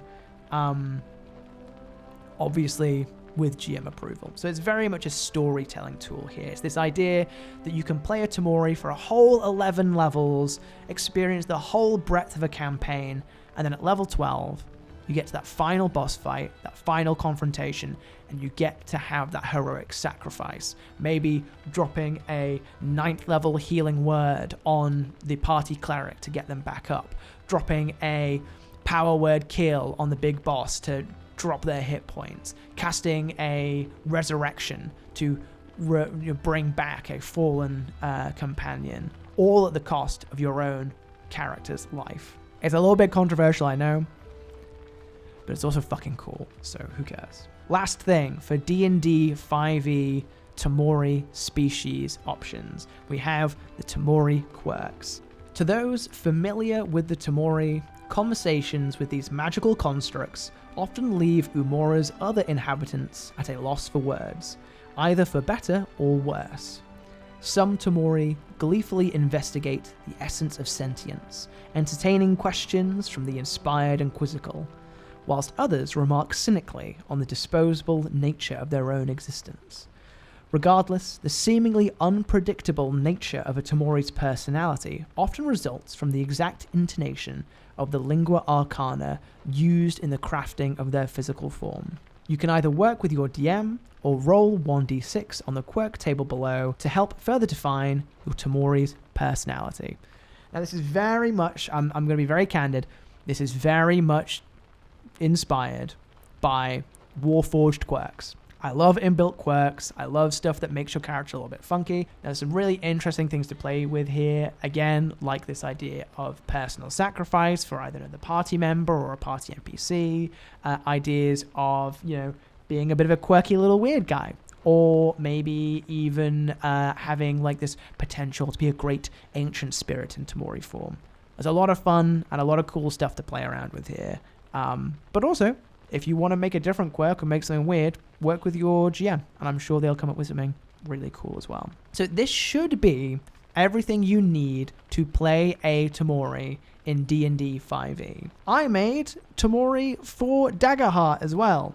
I love Daggerheart very much, so here is an ancestry option for all of our wonderful explorative Daggerheart players. Tamori are inherently magical beings, conjured from the essence of spellcraft itself.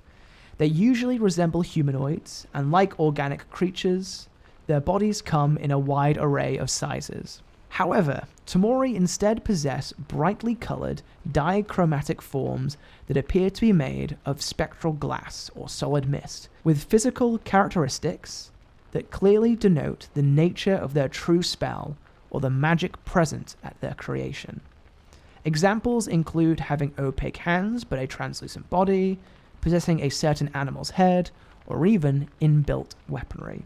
Originally built by conjurers of the Codex domain, Tamori have a natural affinity for the practices of wizardry and wordplay. This grants them the gift to expertly elicit potent magical responses from the world around them, with no more than an utterance of a single word.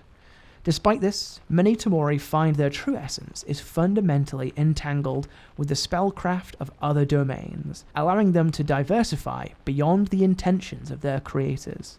However, this greater appreciation for magic comes at a terrible cost. So you can see here that we've taken the concepts of the Tamori that are kind of bound up in the world of Umora and the D&D 5e system, and we've broadened them out so that they can be more applicable, in particular, to a Daggerheart setting, and one that terms like Codex Domain would make sense in. So your first ancestry feature would be Codex Calling. Choose a level 1 Codex Grimoire card, such as Ava, Iliad, or Typhar, and add it to your vault. This card can be temporarily moved from your vault to your loadout at the standard recall cost in order to immediately cast any of the spells contained within the grimoire. After casting, the grimoire card immediately returns to your vault. Now, this might appear a little bit confusing on the surface, but as you know, when you're playing Daggerheart, you get a collection of cards that make up your different abilities, and at a certain point, you get so many cards that you have to commit some to the vault, which is an area where you still have those abilities, but you have to pay an additional stress cost in order to use that ability if it's not in your direct loadout. So the vault is like an expanded loadout with additional costs. Now, because of that, at level 1, playing a Tamori, you get access to a Grimoire card straight away, but it goes direct into your vault, and it cannot be moved out of your vault. So the idea is that you have a card in your vault from level 1 that you can cast in addition to all the other stuff that you would usually get from being level 1, but there is a recall cost associated with that card. It's a little bit complicated, especially if you came to this video expecting pure D&D stuff, but trust me, it makes sense if you're playing Daggerheart. I can account for that. The second ability, if you thought the first one was a little complex, the second one is even more complex, so buckle up. We've got the Ancestry feature, One Last Spell. From level 1, bear in mind you'd get this, choose a level 10 or lower spell card from any domain. This is your true spell.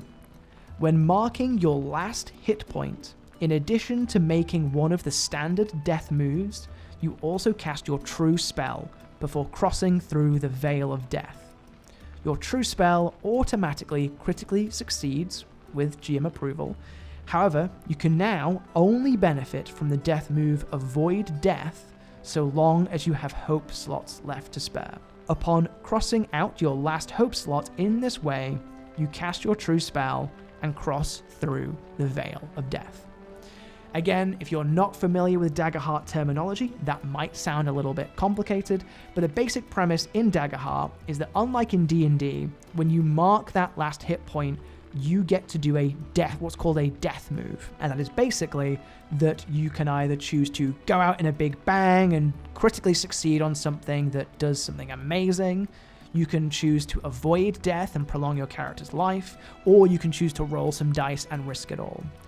What One Last Spell basically does is that you have a spell that you cannot cast. However, when you're making your death moves, in addition to whatever death moves you are already choosing, let's say that you're doing the go out with a bang death move, you also do the One Last Spell death move after that death move. It's basically an additional death move that you get. And we're still using that example of going out with a bang, you would not only critically succeed on one action that the GM approves, but after succeeding on that action critically to change the flow of battle, you then also get to critically succeed on another action that is tied specifically to this 10th level spell that you have access to. Now, where it might get a little bit complicated is the death move Avoid Death. How the Avoid Death move works in Daggerheart usually is that you permanently mark off hope slots every single time you would die in order to prolong your character's existence, and they gain a scar or something. And when you mark off your last hope move, you have to retire that character. So maybe your character goes to go and retire on a farm, or sets up a small business, or just has to give up adventuring. What playing a Tamori means is you cannot avoid death indefinitely. And that if you have been avoiding death and you mark off that last Avoid Death hope slot, you are gonna die no matter what, because you will trigger your true spell upon the completion of that last hope slot, and everything will go bad. You will die, you will, disintegrate, and you will activate that spell, and it will critically succeed. So the idea here again is building off. It sounds OP, it sounds really powerful, but that's the point of Tamori, is that you're trading your character's life to do something incredibly cool. And whereas D&D can be argued that it's not necessarily a storytelling game, but can be used to tell stories, Daggerheart is explicitly a game built for storytelling. And so, sure, why not at level 1? You die, you choose to go with a bang, and not only do you critically succeed on something, you also critically succeed on the application of a level 10 spell. Why the fuck not? It will hopefully be something that you and your party talk about for months after that final adventure encounter. Oh, do you remember, such and such person's character when they blew up at the end of that adventure? That's the kind of vibe we want to be creating here with the Tamori Ancestry option for Daggerheart, is the ability to do that quintessentially important self-sacrificing narrative move that is so prevalent throughout Worlds Beyond Number. So, If you have made it all the way to the end of this video essay, I want to say a humongous thank you for listening to me rant and ramble about the Tamori. I really, truly love the Worlds Beyond Number podcast. I love the Tamori, and I am so excited to see if anyone out there uses this homebrew that I've just put my heart and soul into creating. To wrap up this video, there are a couple of thank yous I really want to say. First off, I want to say just off the top of the bat that all the homebrew, all the content I've created here, including this video essay, including the homebrew, is all based on the Worlds Beyond Number narrative play, audio fiction, multiverse / independent creator-owned podcast. Because of that, all of the content that you've seen here is fan content of content previously created by different creators.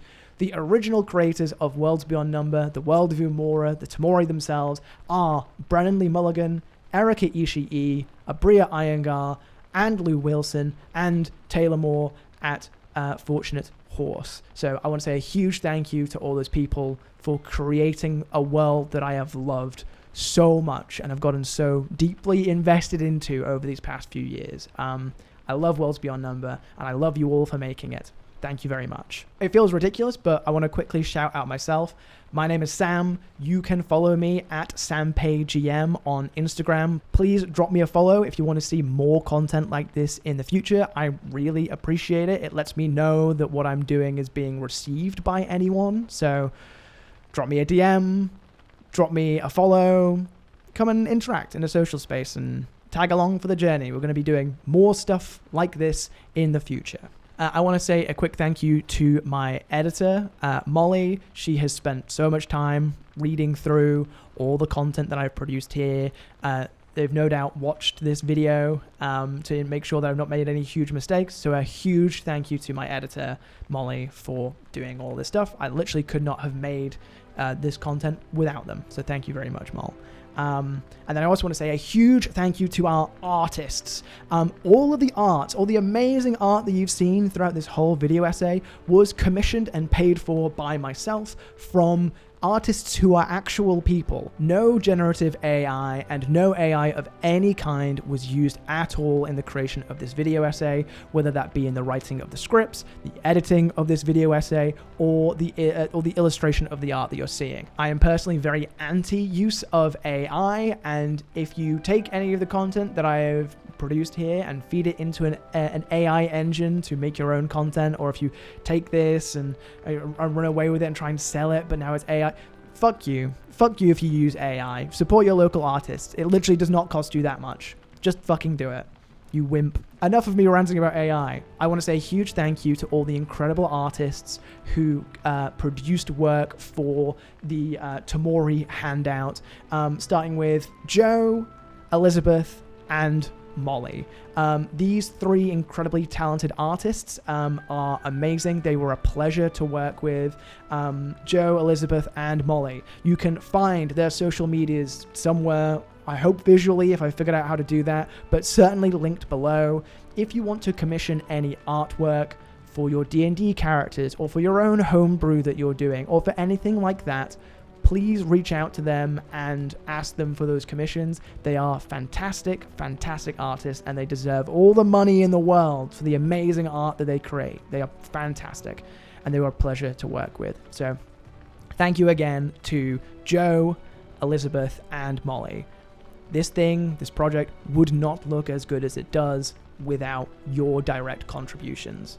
So thank you. I want to do a quick shout out to someone whose name I don't know, which will make sense in a second. Making content like this is a bit weird legally. It is fan content, and whereas Darrington Press with Daggerheart have very clear established rules on how to create fan content using their licensing, Wizards of the Coast and Dungeons & Dragons are a little bit flakier and a little bit weirder. Frankly, if there is any chance that this video gets demonetized or taken down or stripped away, it's going to be because Wizards of the Coast told me to, because their legal stuff is so weird and ever-changing. It's really annoying. Because of that, I had to get permission from Worlds Beyond Number in order to create this fan content and put it out into the world in the way that I'm doing now. So because of that, I reached out to the Worlds Beyond Number team and I spoke with this person. I have no idea who this person is. I do not know if they are employed directly by Worlds Beyond Number, if they are a volunteer, if they work for Patreon, but this person, I reached out to them, asked them if I could make the Tamori project, and I assume that they must have reached out to the Worlds Beyond Number team to ask for permission, and they got that permission for me and got back in touch with me and said yes. So first off, blame them if you don't like this video. They let me do it. They gave me permission. They said yes. But also, a big thank you to them. This content wouldn't exist without being provided with this permission from this person here. I've got no idea who I spoke to or who they are, but they're a really cool person. And they let me make this thing, and they're awesome for that. So thank you very much to Patreon admin or Worlds Beyond Number admin, whoever you are awesome. Thank you very much. I also want to quickly shout out the fan wiki. Other than listening to the show itself, the fan wiki was the greatest single source of collated information about Worlds Beyond Number that I had access to. If it was not for the fan wiki, I would have so many unanswered questions, and I would have had to spend like months going through and researching all this stuff. Honestly, fan wikis rock. If you and a bunch of friends get together and start assembling like a single like layout or location for an information about a thing that you love, that is sincerely cool, and it makes my job so much easier. So genuinely, if you have ever contributed to the Worlds Beyond Number fan wiki, if you have ever written an article for the Worlds Beyond Number fan wiki, a massive thank you to you. You rock, and you made this video essay so much easier for me. So thank you a lot. I highly recommend that if you want to do extended reading on this subject, on the Tamori, on Worlds Beyond Number, go to the fan wiki and give it a read. It is by no means complete, but it is really, really good. So the last thing that I'm going to talk about. So, my Tamori Explore Umora as a Living Spell document is available for you to get, to use in your home games, to use in your campaigns, to use wherever and however you like, just to download and have, if you just want a bit of homebrew sitting on your computer for you to maybe pretend you're going to use one day. Now, in order for me to get that out to you guys, I have put the handout on my Patreon, which is linked here, below, wherever it's going to be linked. Now, I totally understand that Patreon is a service usually associated with monetization and with, you've got to pay this much or subscribe this much to get this content. I totally understand that. I want to come out here and just quickly say, you do not have to pay to get this document. You don't have to pay anything. It's totally for free. Just go onto my Patreon. You'll find a post there about it. Click download, and then you've got it. I know that it can seem a little skeezy and a little bit sketchy to put this thing on my Patreon. I totally understand. It is for free. It is totally for free. So you can just go in there and download it. It is honestly, I'm just using Patreon as a hosting site to easily get this content out to as many people as possible in as professional a capacity as possible. The last thing I want to have to do is figure out how to encrypt a Google Drive or manage a Google Drive consistently that people keep coming into and fucking about in. Like, I don't want to do that. So there isn't a Google Drive. There is a Patreon. You do not have to pay. Please download my Tamori homebrew for free by going to my Patreon. Thank you. That is another thing that I quickly want to step on here. Because this is fan content and because of the permissions I've received specifically from the Worlds Beyond Number team, I am not benefiting financially off of this video. This video is not monetized. My Patreon is not taking submissions. Yeah. So if you are interested in supporting me, if you've seen the work that I've done here and you really like it, and you want and if you want to be like, how do I help Sam keep making videos like this? The best thing that you can do right now is interact with this video. So leave a like for sure. Drop me a subscribe. Share this video, post it on your Insta story, send it to your players or to your DM, show it to your mom, cyberlink it to your dog, I don't care. If you can get this video out to as many people as possible, the more people who watch this, the more incentive I have to make more content like this, and the more I know that I am doing a good job with the stuff that I am making. So I really, really appreciate it if you can find a way to share it. Also, please feel free to subscribe to my YouTube, to follow my Instagram, or to follow my Patreon so that you can stay up to date with the content that I will continue to create going forward into the future. So that's the best way that you can support me. That's a huge thank you again to everyone who has contributed, and a huge thank you to you for watching all of this. This is by no means a short video, and I appreciate that you have probably put this on in the background whilst you are folding laundry or doing the dishes or on your drive to and from work. If that is the case, thank you for listening. And I think that's kind of everything. Is there anything else I need to talk about? Shout out to FanWiki. Please share my stuff. Yeah, that's everything. Okay, well, that's everything from me. I've been Sam. Thank you again for watching my video essay about Worlds Beyond Number and about the Tamori. I hope to see you guys again sometime soon. All right. Bye.